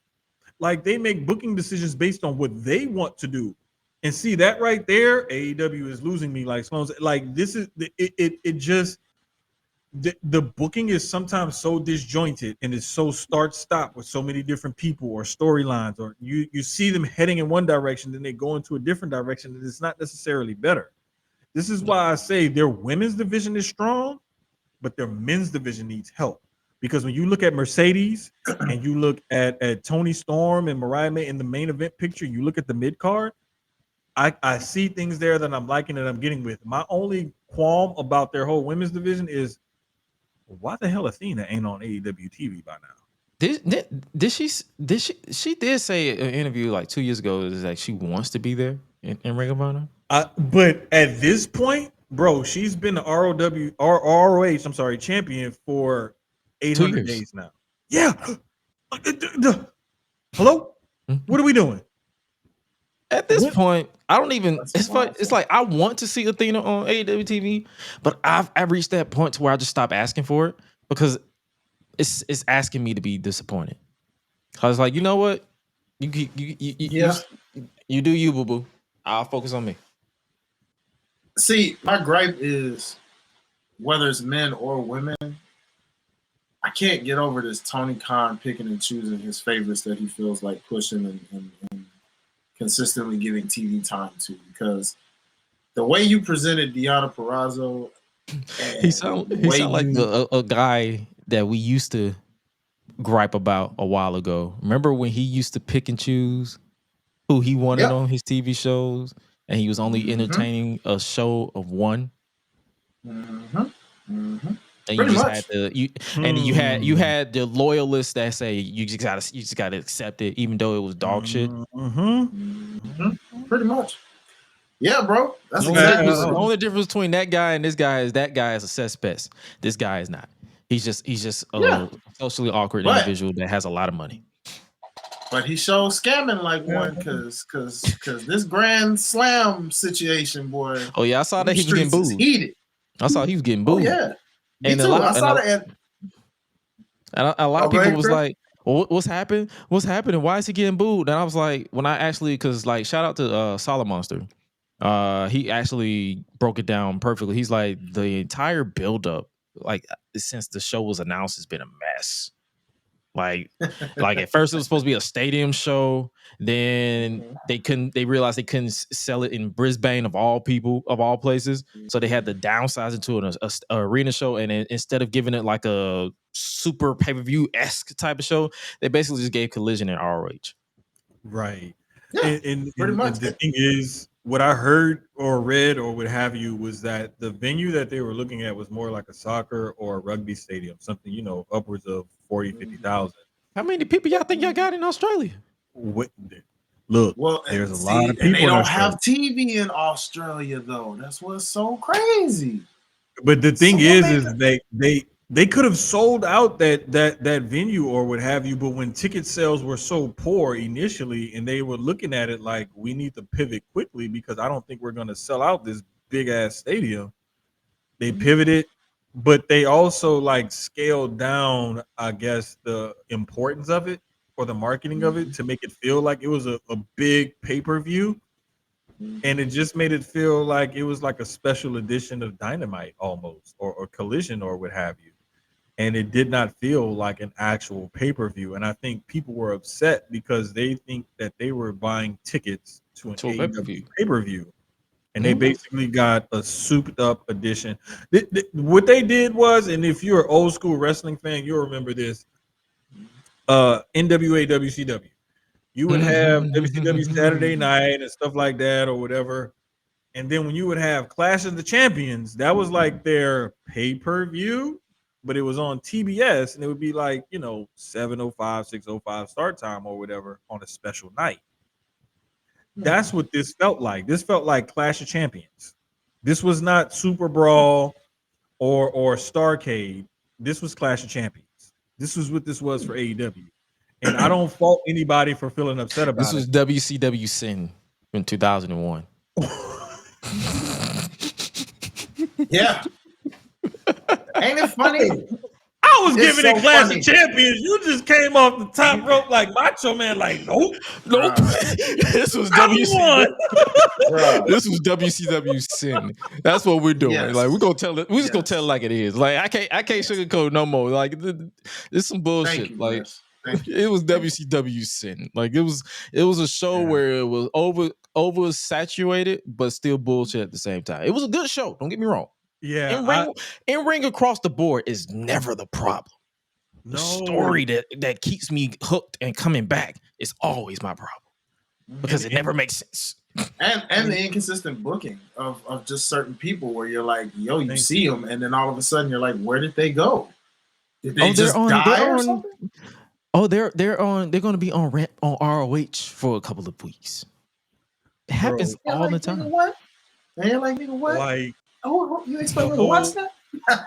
The whole rumor about there being some, maybe some actual real life heat between Swerve and Bobby is the reason why they pivoted in the direction they did with their, potential feud. Like, I guess they couldn't figure out how they wanted to move forward after the match or whatever, and so they pivoted. And Swerve went on to other things, and Bobby went on to win the tag titles with Shelton. And it's like you could tell that they were probably trying to build something there. And then all of a sudden it just changed and they both went in different directions. And it doesn't make sense because even Swerve says, I'm not done with you yet. So it's almost like we're going to agree to disagree and we're going to separate. We're going to go to our two corners. It seems like this was like a couple's argument. Like they like you're going to go to your room and I'm going to go to my room. We're going to stay. We're not getting a divorce. But we're just going to sleep in separate rooms. And we're going to go to counseling. And we're going to revisit this at some other point. That's what this feels like. When, especially the thing that made me feel like that is because Swerve made mention, I want to say more than once, that he's not done with Bobby yet. Oh yeah, so, that was the entire thing in the new year. He was like, "New year, I'm still coming after you." Right. Went after him about a week, and then after that, they was like, "Nope." And that's what I'm saying. So it just feels like to me like they're going to revisit this at some point. They just couldn't figure out how to move forward, and instead of them forcing it or it dragging out, they're just like, "Hey, let's move on to something else, and we'll go from there at some point." Overall, I thought it was a good show, good matches and everything. But again, like you guys were talking about, I'm waiting for Dynamite tomorrow night. And Collision on this coming Saturday and whatnot in the next couple of weeks to see how they go from where they were with this good show that they put on to, okay, what's next? And that to me is like kind of like alluding to back what Sloan said, AEW is losing me. I want to see how they build off of what they did over in Australia and what they do moving forward. Yeah. And what was you about to say, Halak? Before we move on? I was just gonna add on to Jermaine's point when he was talking about like the reason for the split with Swerve and Lashley. You know what it reminds me of, Gresh? It reminds me of a conclusion we never got to the point where when we finally somewhat got it, everybody stopped caring because they forgot all about it. Remember when a certain person by the name of Keith Lee was feuding with Swerve? Yeah, you remember that? And remember how that just went out of nowhere? And then it just went for a long period of time? Yeah, remember that, people? And then miraculously, they decided, oh, hey, yeah, y'all remember that feud with Keith Lee and Swerve? Oh, here it is.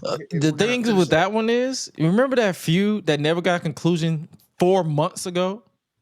Oh, hey, here it is. Oh, wait, we can't finish it because Keith is injured. Exactly. So who's to say we don't get a similar situation? You know the substitute? The substitute. Hey, Dustin Rhodes. You're not Goldust anymore. Come on down. You can fill in and take the cinder block.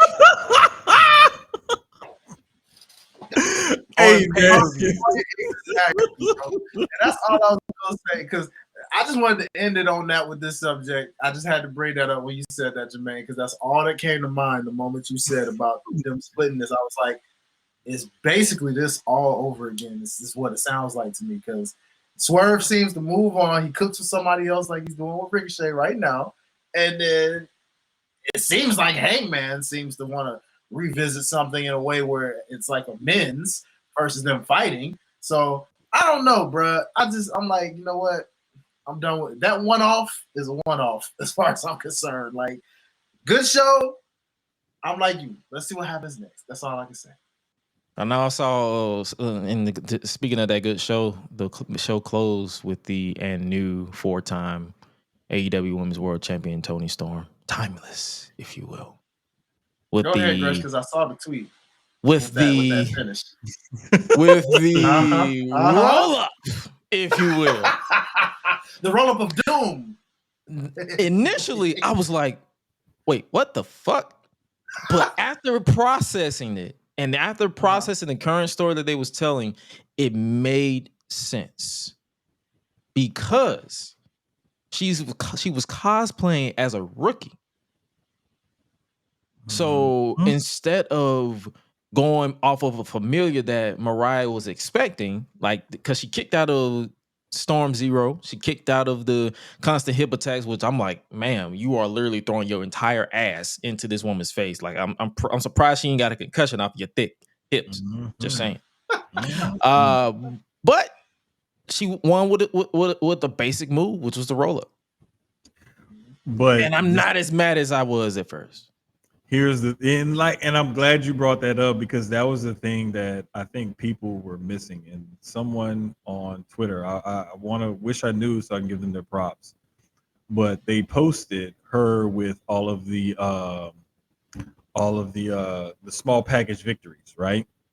As rookie Toni is what I'll call her. And if you weren't paying attention to rookie Toni and the whole shtick, it was just, I'm a rookie. I'm happy to be here. Wow, I can't believe I got this win, you know? And for her to go back to Timeless Toni, and Gresh perfectly laid it out. She did that because Mariah was not expecting it. She was expecting Storm Zero. She was expecting the hip attack. She was expecting all of that. She was not expecting the small package. And so that's what I love about this, is that she got her with a move that she was not expecting. Although she's been using it the last month or so, I just love the fact that she caught her off guard with it. Yeah.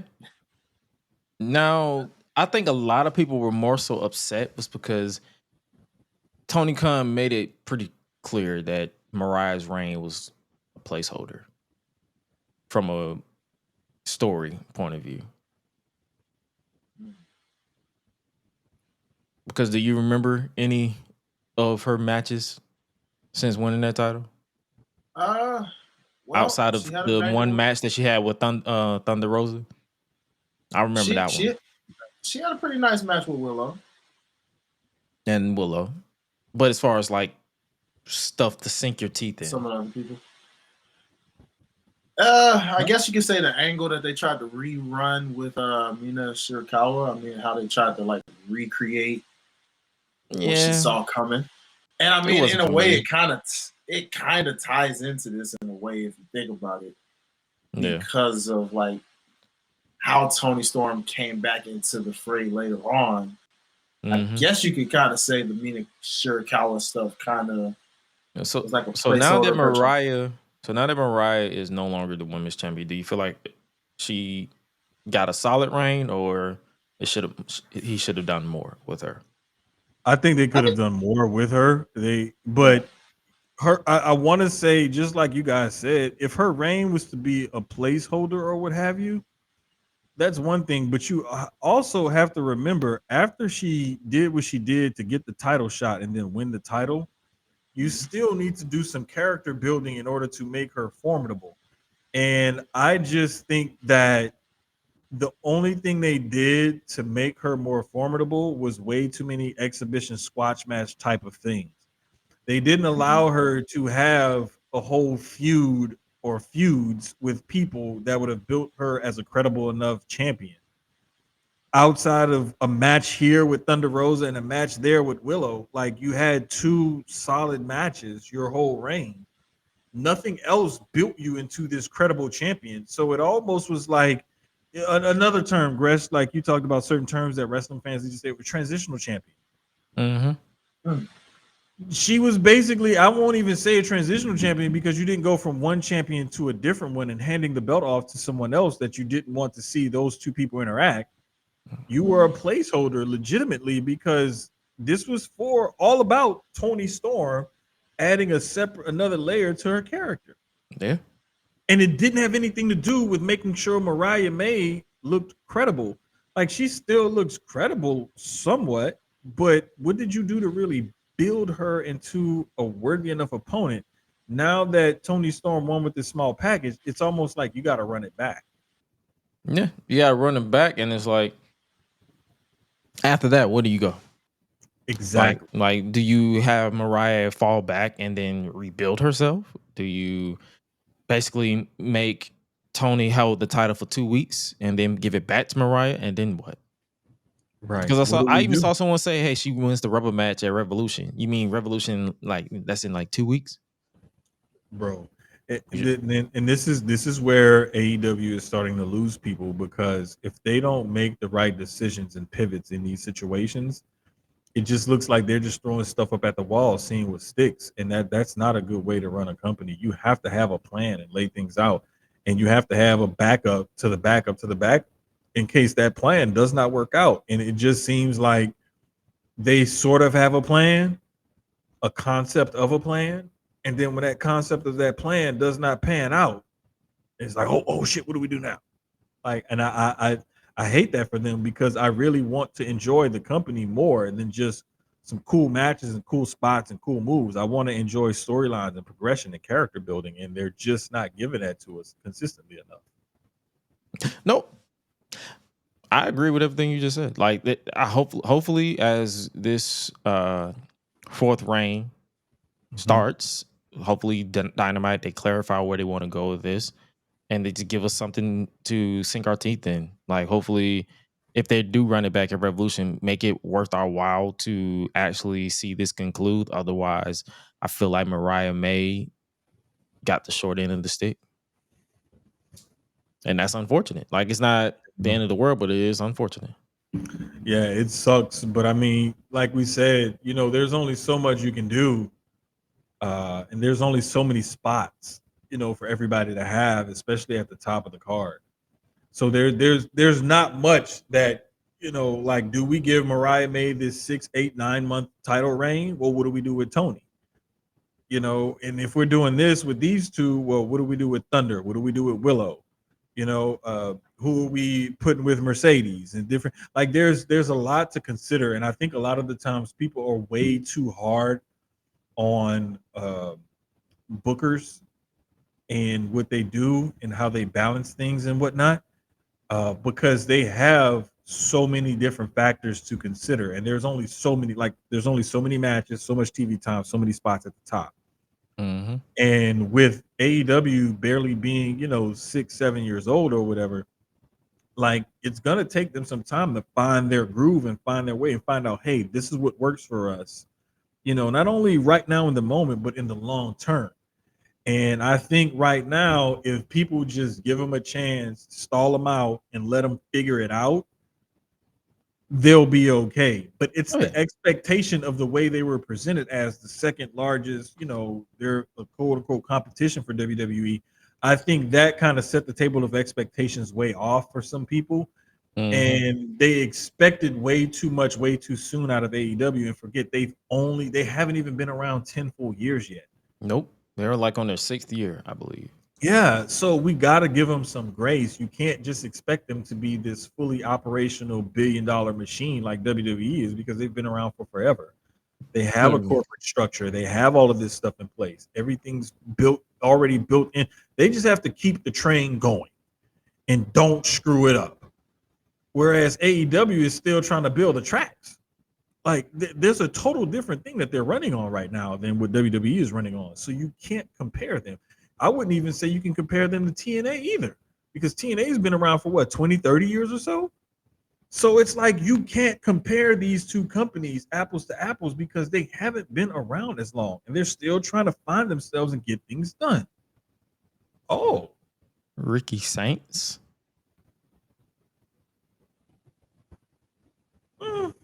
I'm not mad at it. I get the tie into the city. Shout out to the 504, because that's where me and Ricky Starks is from. And I'm almost certain he's from the 7th Ward, because he light skinned with good hair. Ricky Saints. I gotta process that. And just like I gotta process what you said, I agree with everything you said. AEW, they will figure it out, hopefully. And speaking of machines, Jacob Fatu is one machine that is literally,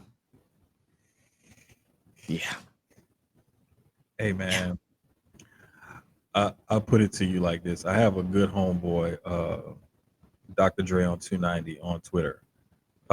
Dre been rocking with me since I first started doing media stuff, like 2009, 2010. Good friend of mine. Dre recently started getting back into wrestling, to the point where I was like, hey, let's add Dre to our wrestling group chat or whatever. And Dre's a little older than me, so he remembers like old school stuff, like Paul Bosch in the 80s and, Houston wrestling and all of that. Bro, Dre said, hey, that Jacob Fatu, I like him. He real. And he got his wife into watching it, right? Bro, even his wife was like, yeah, he scares me. Like, I was like, he was like, bro, like, how do y'all know this dude? Y'all was talking about him before he signed and everything else. I sent him the MLW match between Jacob and Alex Kane. I said, watch this and tell us what you think. And he was like, bro, I had no clue. He was like, that dude is scary for real. He was like, man, like to see him go at it and like they can, bro, that match, I want to say they went on for like 30, 40 minutes. I think I saw that match. It was Hammerstone? No. It was Jacob and Alex Kane.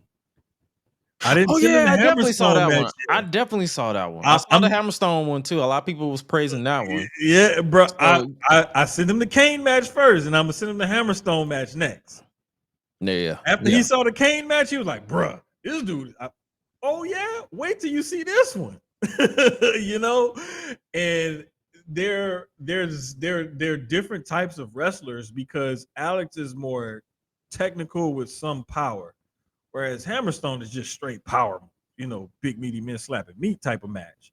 So I wanted to send him like, look at this dude against two, bigger guys, but with different kind of styles and movesets, and kind of give him a better idea of who Jacob Fatu actually is. And he's loving it so far.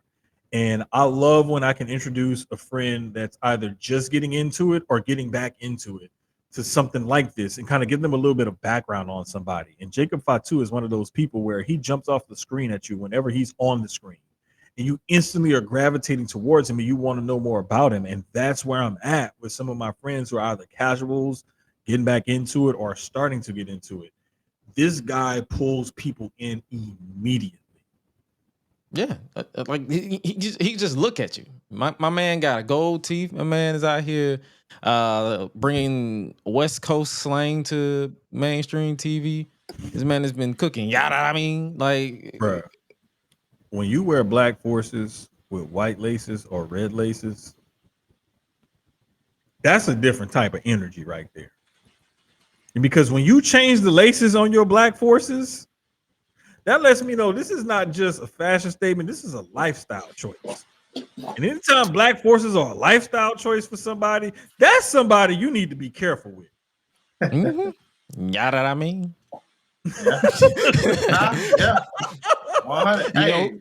Yeah. bruh, you know that shot? I'm gonna tell you, it was sick seeing that shot where it was just like Solo cool, boss self want to come out dressed in all white now since he's doing all white, and just seeing how like Cody and Jacob looking at the screen like, oh, we got some business to handle. But then you see Jacob like, hold oh, on no. But that angle of which he did it, and the look on his face of like, he didn't even look at my man's Cody. He was just like, no, we finna handle some family business. And then Cody, he's like, you chill out. Yeah. I got this. And he didn't even flinch. He didn't even anticipate this man attacking him or pushing his arm down. He was like, hey, bruh, that was the right most now. Gangster Samoan, like, I was like, yo, bruh, that's real. But it's looking like Jacob is on the out. I mean, not Jacob, Solo's on the outs.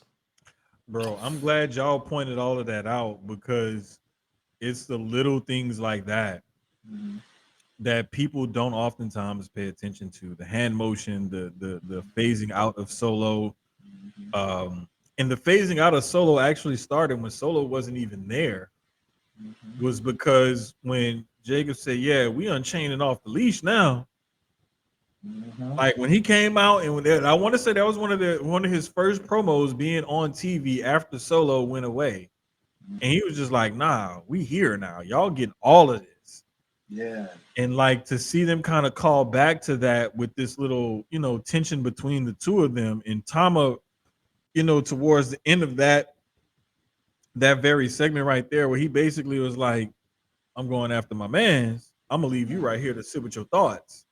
Yeah, it basically shows where the lines are being drawn within this little, faction or the tension that's brewing between them. And I love what they're doing because there's so much that you can peel back the onion and so many layers that you can, get into right here. I love what they're doing with this, and I can't wait to see which direction they actually take it in. Because you could see them either having a match at Mania or coming up at some point, or you could see them like having some tension, and it's like, okay, well, look, you know what? I lost to Ulafala. You stepping up, I'll take a back seat to you. Like, there's so much there that they can do. Like, we can go in a bunch of different directions, and I love when we get the element of surprise, when we can't predict exactly where everything is going to go. We just kind of got to watch it and kind of like, soak it all in. I like taking in my wrestling like that. I don't like predictability type of wrestling. Agreed, bro.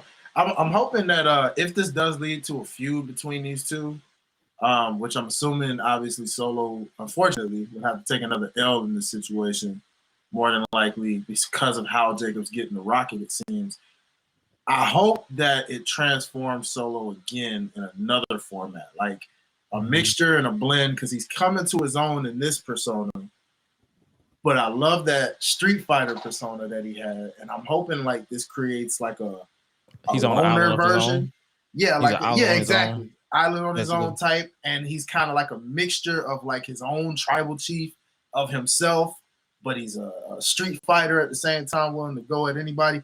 He betrayed his family, right?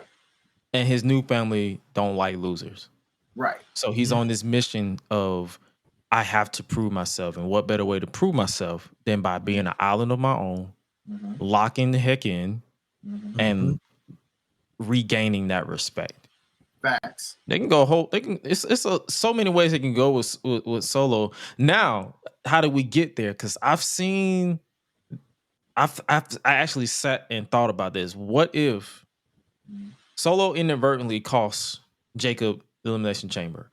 What if in this ploy of getting forgiveness, if you will, he gets Jacob a title match anyway at Elimination Chamber? and desperate to get the title back in the family, he screws him again. Because it's Elimination Chamber, so they can afford a screwy finish. Because it's not WrestleMania. There's an avenue for that. There's also the avenue of how many elimination are there any Elimination Chamber spots that are still open? Nah, they just they're all full. Okay. So the other thing used to be, remember back in the day, there used to be the last chance for that last spot, you know? Since they've kind of taken that away, I'm wondering what like how's the direction they're gonna go in? What is Solo gonna use in order to try to help Jacob get something, to that effect, or get back in the title picture or what have you? Like, there's a lot of different things here that they can do. Like, I'll just say I love the unpredictability of it because there's so many different directions that they can go in. So keep me on my toes, keep me surprised. Don't announce signings and stuff like that. Let people just show up. Keep us guessing, because even in the whole who attacked Jay thing, and Nick Aldis is showing them the footage and all of that. You saw Liv and Raquel walking from a certain area, but it doesn't necessarily mean that they attacked Jay. People are just automatically assuming, oh, Liv and Raquel did it. This is still open-ended because that does not show who actually attacked her. That just shows them in circumstantial evidence. Just because you are a suspect and you were in the area don't mean you actually committed the crime. And that's a nice callback to the Stone Cold Steve Austin storyline, because it was the same way. Remember, they had those false suspects, and they made it look like it was The Rock. They made it look like it was all these other people, right? Until it ended up being the least person you expected, which then it was like, well, hold up, what? I did it for The Rock. Did you, bro? You got it out. I was waiting for highlight the finish so I could do it. I was like, I had to let my homie set it up. You know what I'm saying? I was like, go on, Gresh. You know what I'm saying? You got it. I did it for the people, bro. That was the beginning. That was the real beginnings of the bloodline right there. I did it for The Rock. Facts. That was the beginnings of the modern day bloodline right there, bro.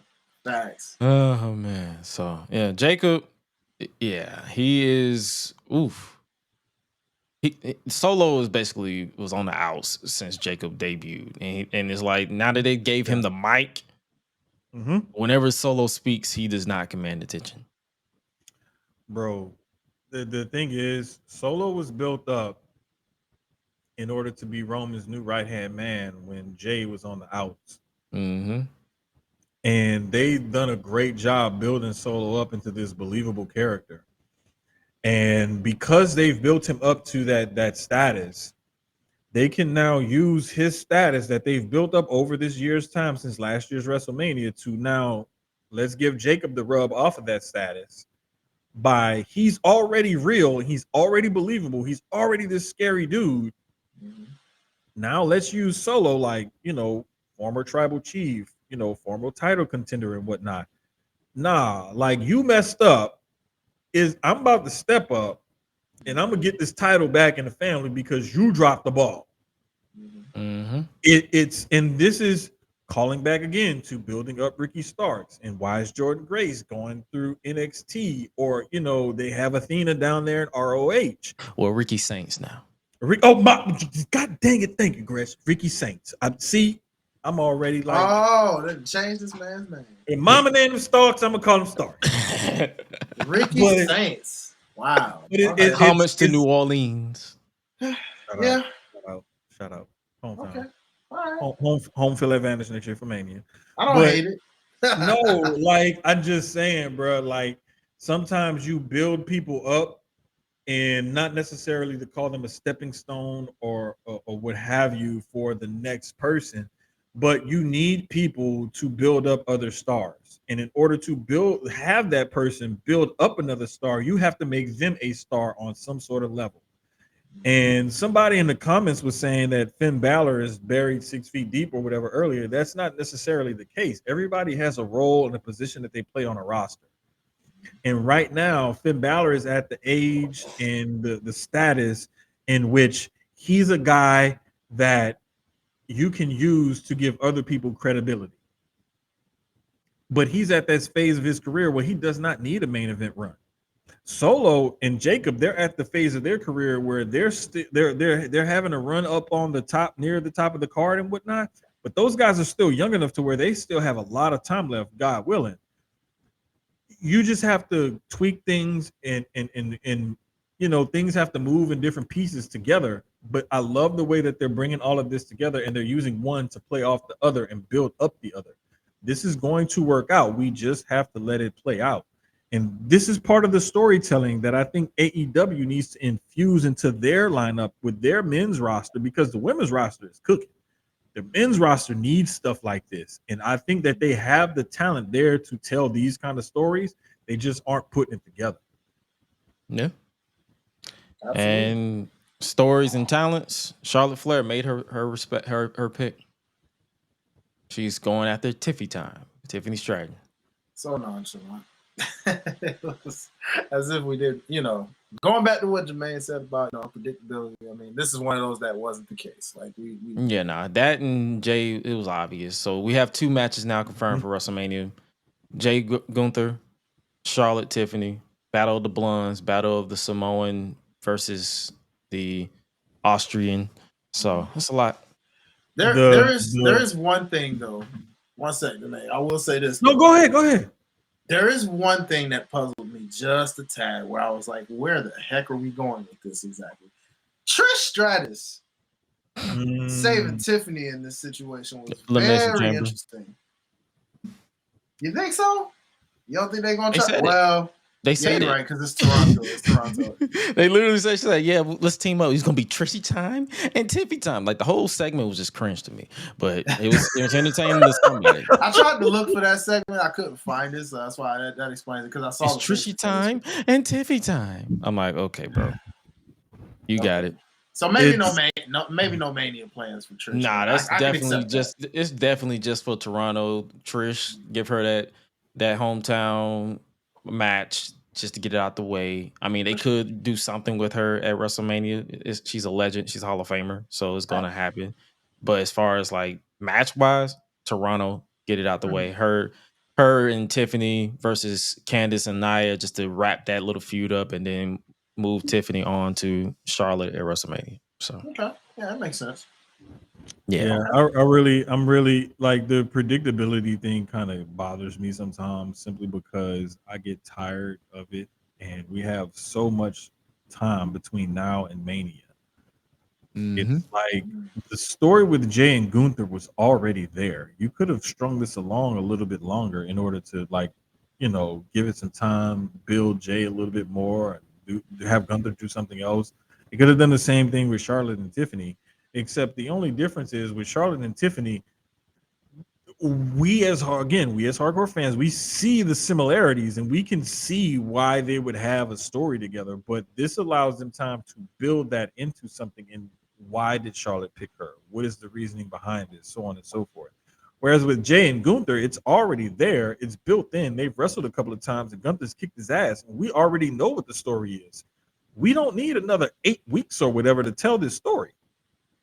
So 9 weeks, actually. After this week, it'll be 9 weeks. 9 weeks. It'll be 9 weeks after this. So we literally have 9 weeks of them selling us on this. So I feel like, honestly, I hate to say this, I feel like Gunther gonna have to hurt somebody Jay care about. Yeah. You know what? You may lock the right. door. Lock the door, Jimmy. Lock the door, Rikishi. Right. Hey, there's his son though. Bro, we are not about to have Gunther kill his son. We are not doing that. I ain't say kill. I ain't say kill now. I ain't say kill. Brother, he can verbally kill him. Oh. He can verbally kill him. Gunther is known for verbally killing you too. Listen, man. He can break that little kid's I'm about to spirit. say, bro, I don't think Jace can take a chop. Nah, it's borderline child abuse at that point. Wait a minute.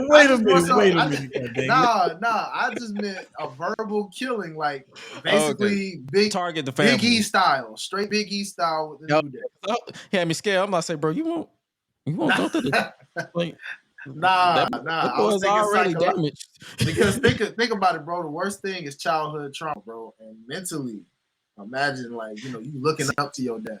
See, that wouldn't work. That wouldn't work because he spent 5 years being destroyed by his cousin.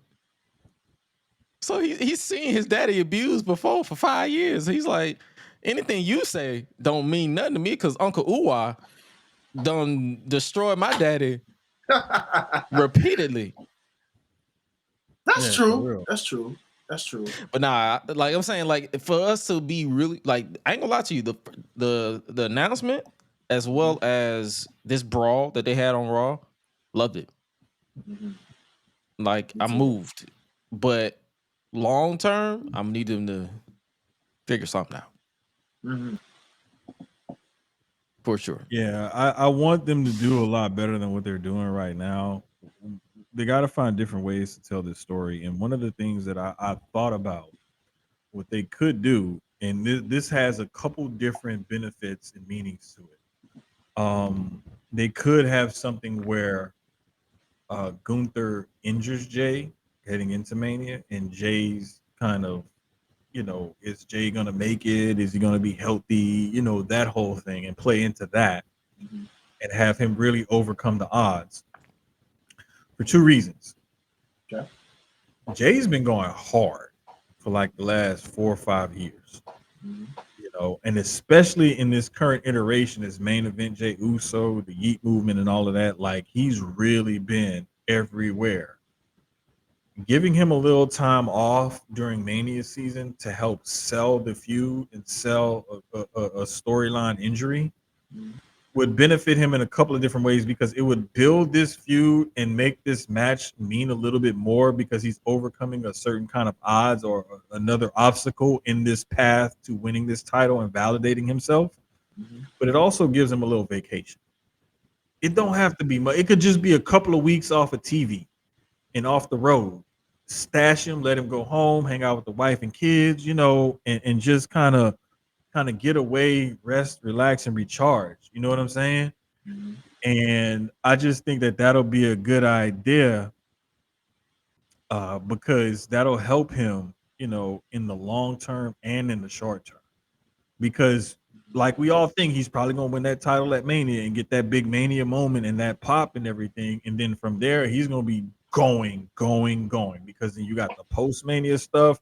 Typically, they take a tour of Europe and they're hitting the road, and they may have a couple of days off in the next 3 months. And so I think giving him some time off right now would benefit him, because especially if you're going to put the strap on him at Mania, you want to kind of make sure he's healthy, good to go mentally, physically, and everything else. Thanks. Yeah. I like that. Speaking of someone who's probably tired of hearing about himself, Sami Zayn versus Kevin Owens is official for Elimination Chamber in Toronto. Wait. Not official. Unofficial. It's unsanctioned. I was like, uh-oh, okay. Came up with a new word, huh, Pierce? All right. Now, wait, are they going to cut off the lights and then cut them back on? You know they're not. Like, WWE doesn't go all out on the unsanctioned match. Because in me, unsanctioned, whoever is like, whether it's one of the Elimination Chambers, this match, if they want to go the real unsanctioned, the Elimination Chamber match should close the show, and then they should just go to this. Facts. But seeing as the last few unsanctioned matches they've had, the one that come to mind is Shawn Michaels versus Chris Jericho in 2008. That was in the middle of the show. So SummerSlam, I believe it was 2002, Triple H and Shawn Michaels. Yeah, that closed the show. That one did close the show, right? That one closed the show. Okay. But then that's what I'm saying. It's toss and turns. So hopefully Triple H does that with this one, and they close the show with Sammy versus. I think they will, bro. Also because of the home field advantage situation with them being in Canada, that they are smart enough to know usually that when the hometown people, if you will, are main, they I think they would do that exactly the way you say it, bro. Like I could see that exactly happening.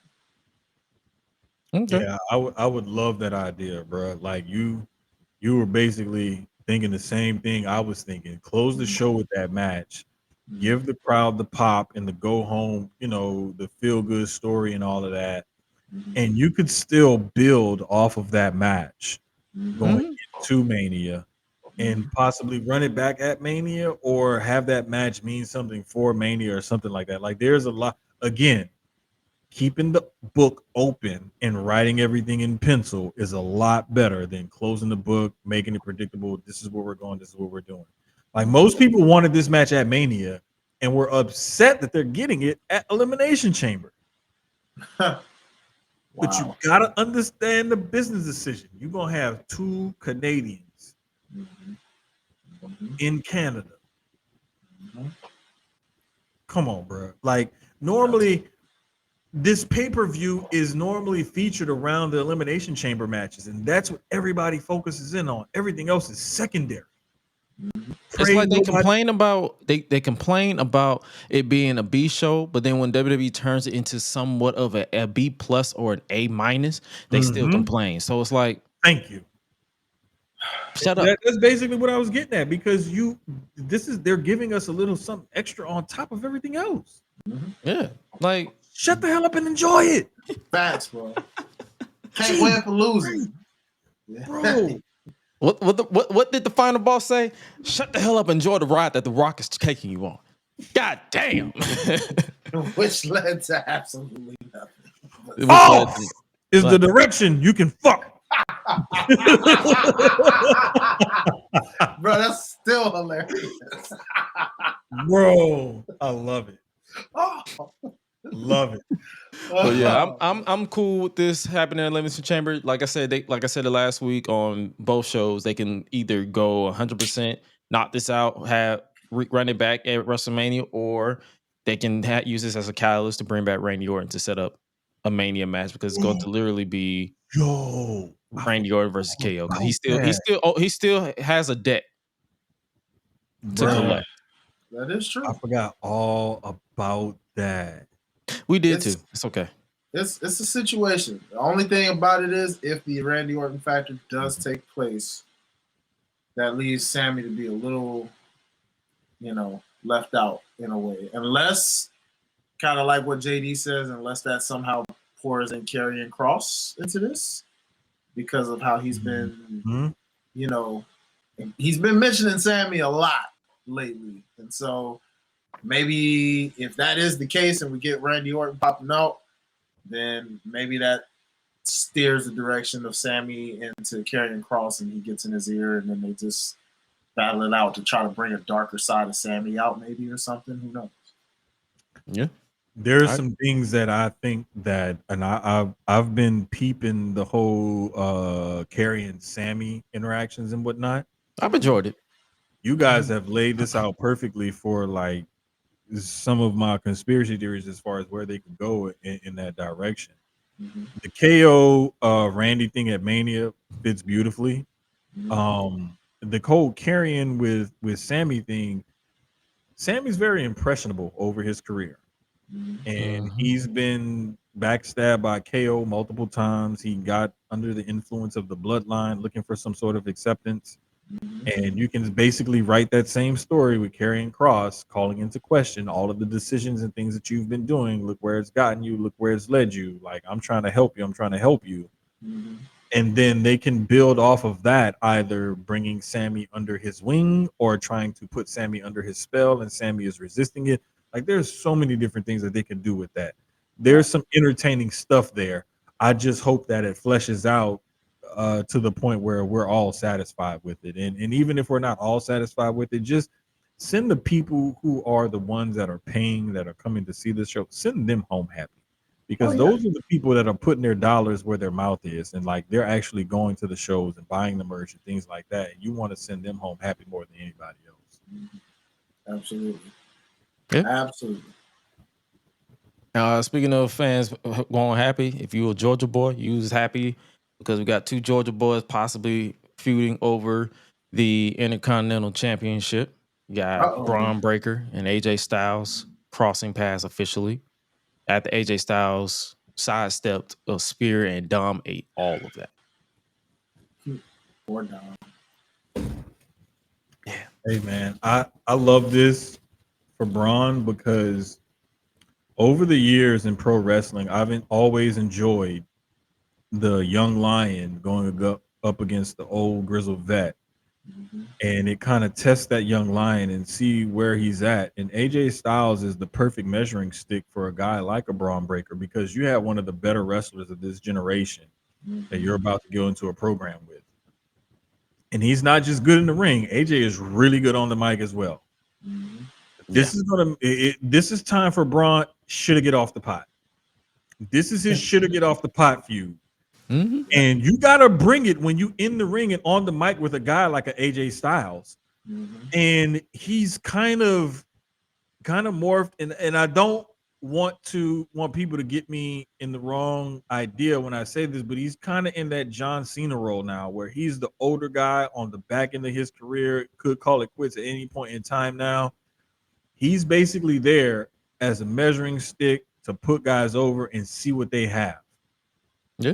And I think if Braun can pass this test with flying colors, that will solidify that rocket strapped to his back and maybe shoot him a little bit higher, a little bit faster, as opposed to if this does not turn out favorable. He also did say this last contract is his final one. Yeah. And it makes sense too, because I mean, even for him to wrestle Dom as a way of like showing Dom's progress, I don't think enough people mentioned. He definitely held his own and brought it. Yeah, he's really improving, and it's kind of funny when I think about it, because y'all remember back at a time when people were trying to compare Hook and Dominic, of like, oh, which generational son is better, and everybody was so high stock on Hook at that time. And look at now he's an op. Yeah, and exactly. And look at how Dom's just soared his way up, and look at him now. Working with the best of the best, doing his thing, and all it takes is patience. Facts, bro. Patience and time. So, hey, I like this, and Jermaine, you said that beautifully, bro. I mean, you can see it from the body language, and I mean, they didn't even have to talk in that interaction. Their facial expressions. Watching AJ Styles just look at him like, yeah, what you gonna do? Throw the shirt, how he perfectly caught it. Like, did you forget I was a D1 athlete too? I ain't no. I've played sports too, brother. I'm a pretty badass like soccer player, football player, all that. You know what I'm saying? Like, to catch that, look at it, and then almost go gun for that title. Like, it was just those movements of like, Sloan, my only pushback with the AJ in that Dolph spot now is they actually respect AJ. It's more or less Miz is in that Dolph spot. Miz is in that Carter, like that. You know what I'm saying? AJ is in that kind of that Cena role, as I see. The reason why I say top of the card type. The reason why I say they respect AJ is because they actually let him hold the world title and actually give him substance to cook with. You're right. Because Dolph only had. Yeah, you're right. So that's the only reason why I say they actually respect AJ. So I wouldn't even put him in that position. I put him more so the Miz is in Dolph's current role, old role, and even that, and even the difference with, like, I know I said Miz, but it's just like with Miz, they trusted him with multiple title reigns. True. And he actually went over on Cena at Mania. And I know that had a lot to do with The Rock and the setup for next year and all that kind of stuff. Like, yeah, that's cool, that's great, and whatever. But to go over John Cena at a WrestleMania at that point in time, when Cena was still kind of riding high, that's not a small accomplishment. That's a major deal. Major deal. But I love when there are wrestlers in those spots, because you need those AJ Styles, you need the Dolph Zigglers, you need that this late career Cena run, you need the Miz's, you need guys like that in order to establish and put over other stars.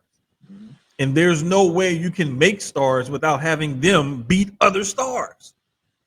So it everything goes together, everything works together. This is not oil and water. This is all water. It all has to flow. Yeah. Facts. And the last bit for Raw, we have the final. We mentioned them earlier. Roxanne Perez upset. I guess can you say upset? But she beat Raquel about Carla Gonzalez again, Raquel Rodriguez to get that final spot, and Seth freaking Rollins beat Finn Balor to get that last spot for the men. So the field is set for Elimination Chamber as far as the winner will face the winner of the men will face undisputed champion Cody Rhodes. The winner of the women will face Women's World Champion Rhea Ripley. Yeah. This is what Sloan was saying. Okay. I'm saying in reference to he's the measuring stick. Dolph was the measuring stick. If you couldn't look good with Dolph, then you suck. Okay, that's what you should have said because we all in the same car. Because my mind immediately goes to they don't really respect Dolph because they kept this man was just a straight up loser the entire time. No, that's fact. Because Sloan, I'm glad you was able to explain that, bro. Like that makes so much more sense, bro. Like so, that is definitely makes sense. Now we all in the same. Yeah, now we on the same ballpark. Because I was like, hold on, now they don't respect him. Like they don't want none. Tell them they don't want none. Hey, bro, I'm so glad they brought that tone back. It was a couple weeks ago. We was sitting here talking about something. Mm-hmm. And Gresh hit me with, and I didn't catch it at first. Because you're some Southern boys. Southern boy. Primal strength. Because ain't nobody. Like, yeah. And then when he said that, I was like, hey, man, this got me sitting up here agreeing with him when he's singing the words to the damn song. I was like, yeah. And then he said, because ain't nobody. I was like, because ain't nobody breaking Got it. Ain't want none. Oh, man. If you go back, I gotta go back on the Instagram or the Twitter feed or something and catch that video because my face, I was like, yeah. And I was like, wait a minute. Hey. Yo, man. It's so good to be back with y'all too, man. For real, dog. But yeah, man. Yes, man. This felt real good. I forgot to mention before we get up out of here, 2 things. Ring size don't matter. We didn't mention it on AEW Grand Slam because you see we didn't talk about it because we don't give a fuck. Exactly. Hey, shout out to Lil Foot. Shout out to Lil Foot. Lil Foot posted one of the realest tweets. I said she was like, ring size don't matter. Real hoopers gonna hoop no matter what the ring look like. Because remember when TNA had a smaller ring than that at one point? It was like I think it was like 2009, 2008. Like they did like a house show. They were using like an indie, like the 16x16 kind of ring. And that shit was small. Right. The only thing that I will say as a nerd watching it and stuff like that, like AEW regularly uses a 20x20. However, the ring ropes are a little bit different to give them more space on the aprons, is what I heard. Now the smaller ring that they use at Grand Slam, I only saw maybe where it affected things a handful of times here and there as far as like timing is concerned, but that could be an issue with the WWE ring. There could be a timing issue. So there's no telling you, like, I can't really pinpoint it and say like, yes, this was terrible. That lets me know my level of nerd because I didn't notice it at all. Hey, bro, me either. I saw I saw it when it first started. Like I was like, wait. I was like, hold on. That could be. I was like, if they got any smaller, that'd be the same size ring that they use for Shotgun Saturday Night. Oh. And that was literally a box. Right. Literally. That was like 13x13. That was the size that they used. It was in the subway, so they had to use the smallest ring possible. And the reason why I knew it was that small is because Undertaker was in that thing looking like like he was in a toy. He looked like Andre the Giant. Yes. So in the regular ring. So yeah, I noticed that. But as far as like, did it make any difference to me? Did I dedicate an entire weekend talking about it? No. Facts. Nope. I went to sleep. I noticed it. Oh, okay. The ring looks smaller. And on the rewatch, that's when I was like, no, these were timing issues that could have happened in the regular size ring. Like this, no. Let's stop the discourse. And I was just straight up lost because I was like, why are we complaining about a ring size? I was like, they complaining about ring. They complaining about ring size, but can't even go get somebody who wants a ring from them. Say that one again. Well, Last bit. Speaking of rings, I don't know how to strap it up.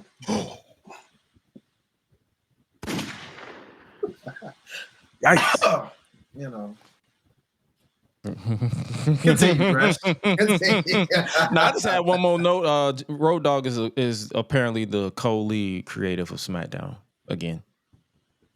I think people are overblowing it because Vince was in his ear a lot and did change a lot of stuff. Him being under Hunter now instead of being under Vince, that could mean something totally different for us. And so I think that people need to just relax a little bit and just let it play out, because you cannot compare a person's job performance under Vince and what we all know and saw how he did things as opposed to the way things are going now. True this. And all I will say is, doesn't matter who is the co-lead of anything. If anything's born, I will blame the man who writes off on it. Triple H. Doesn't matter. He still got a little bit of stink to clean off his palate. It's just like if you like what I equated to is like if you wake up in the morning and you brush your teeth and then you try to go drink a glass of orange juice, that orange juice is gonna taste horrible. Yeah. You gotta cleanse the palate first, then drink the orange juice. I think Road Dogg, he brushed his teeth. Okay, now cleanse your palate, then you can drink the orange juice. Yeah. Speaking of cleansing the palate, hopefully you guys enjoyed this episode of our show, because that's all the time we got for you. 2.5 is always our good point.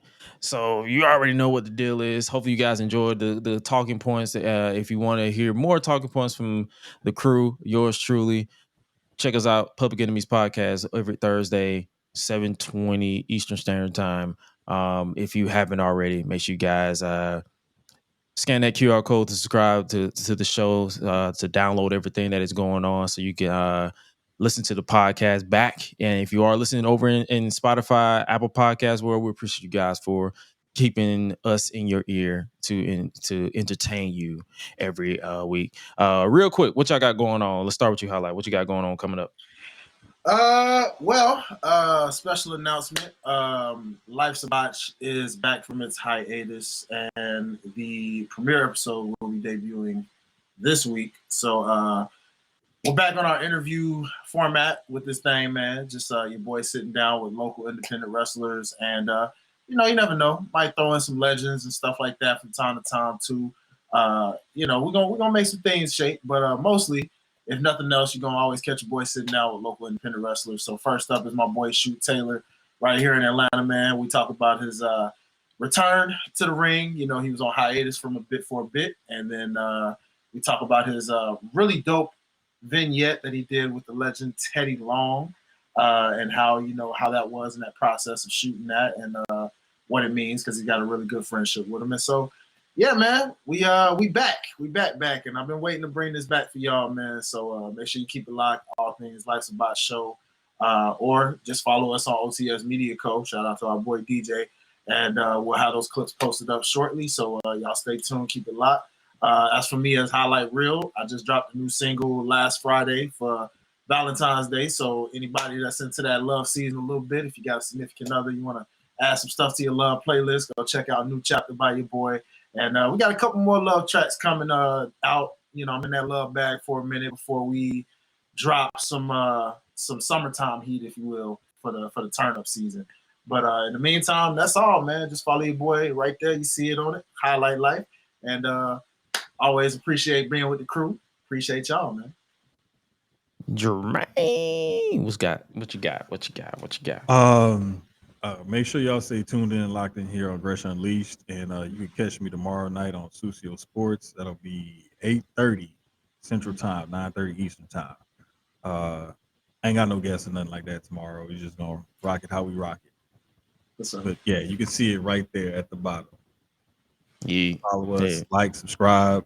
Matter of fact, tune into the whole CDB Multimedia Network, because Susio Boys just dropped another pod, I think, like last week, and they're about to record another one. And then Dre has been out at the lacrosse championships, and he started dropping some pods and interviews and whatnot that he was doing, PLL and the new Women's Lacrosse League. So he's got a bunch of content that he's about to start dropping. Lacrosse is like that next growing sport in the country, and Dre has been at the forefront of that. He's really plugged in with a lot of people there. So again, just tune into the whole CDB Multimedia Network because we got something for everybody. Yeah. Hey, I will say this real quick, Grace. That side note of what you just said about lacrosse, I had the pleasure of checking out my first lacrosse game on a date night with my lady. We was at Gwinnett Arena, and it's called the Georgia Swarm. And I ain't gonna lie to y'all, that joint is banging, bro. I was not expecting that in terms of the sport itself and then the atmosphere I was in. So I just became a fan of that sport, and I'm gonna have to attend more of those games in the future. But just had to throw that in there, man. Back to you, Gresh. Oh no, you good. With that being said, hopefully you guys enjoyed everything that we bring you going forward. WWE 2K25 is dropping. I will be covering that. I will make a formal announcement of where I will be covering it because the Gresh YouTube channel has practically moved away from it, but it's not going away because that brought me to the dance. But at the same time, not going the same way that I used to, because if you're not entertained by it, you got to check out and you got to pivot. And we talk about pivoting and all that stuff. You got to pivot. But definitely an official announcement will be coming in the coming weeks as the game drops on March 4th, I believe, 4th, for early access, 14th or however. It's coming soon. It's coming in the beginning of March. And we will definitely be talking about it and actually keeping it covered going forward. But other than that, speaking of going forward, hopefully you guys go forward with good things, good vibes, good energy, and all that good stuff. And with that being said, you guys stay safe out here in the streets. And remember to always eat, sleep, flex, and repeat. We out. Y'all be crazy.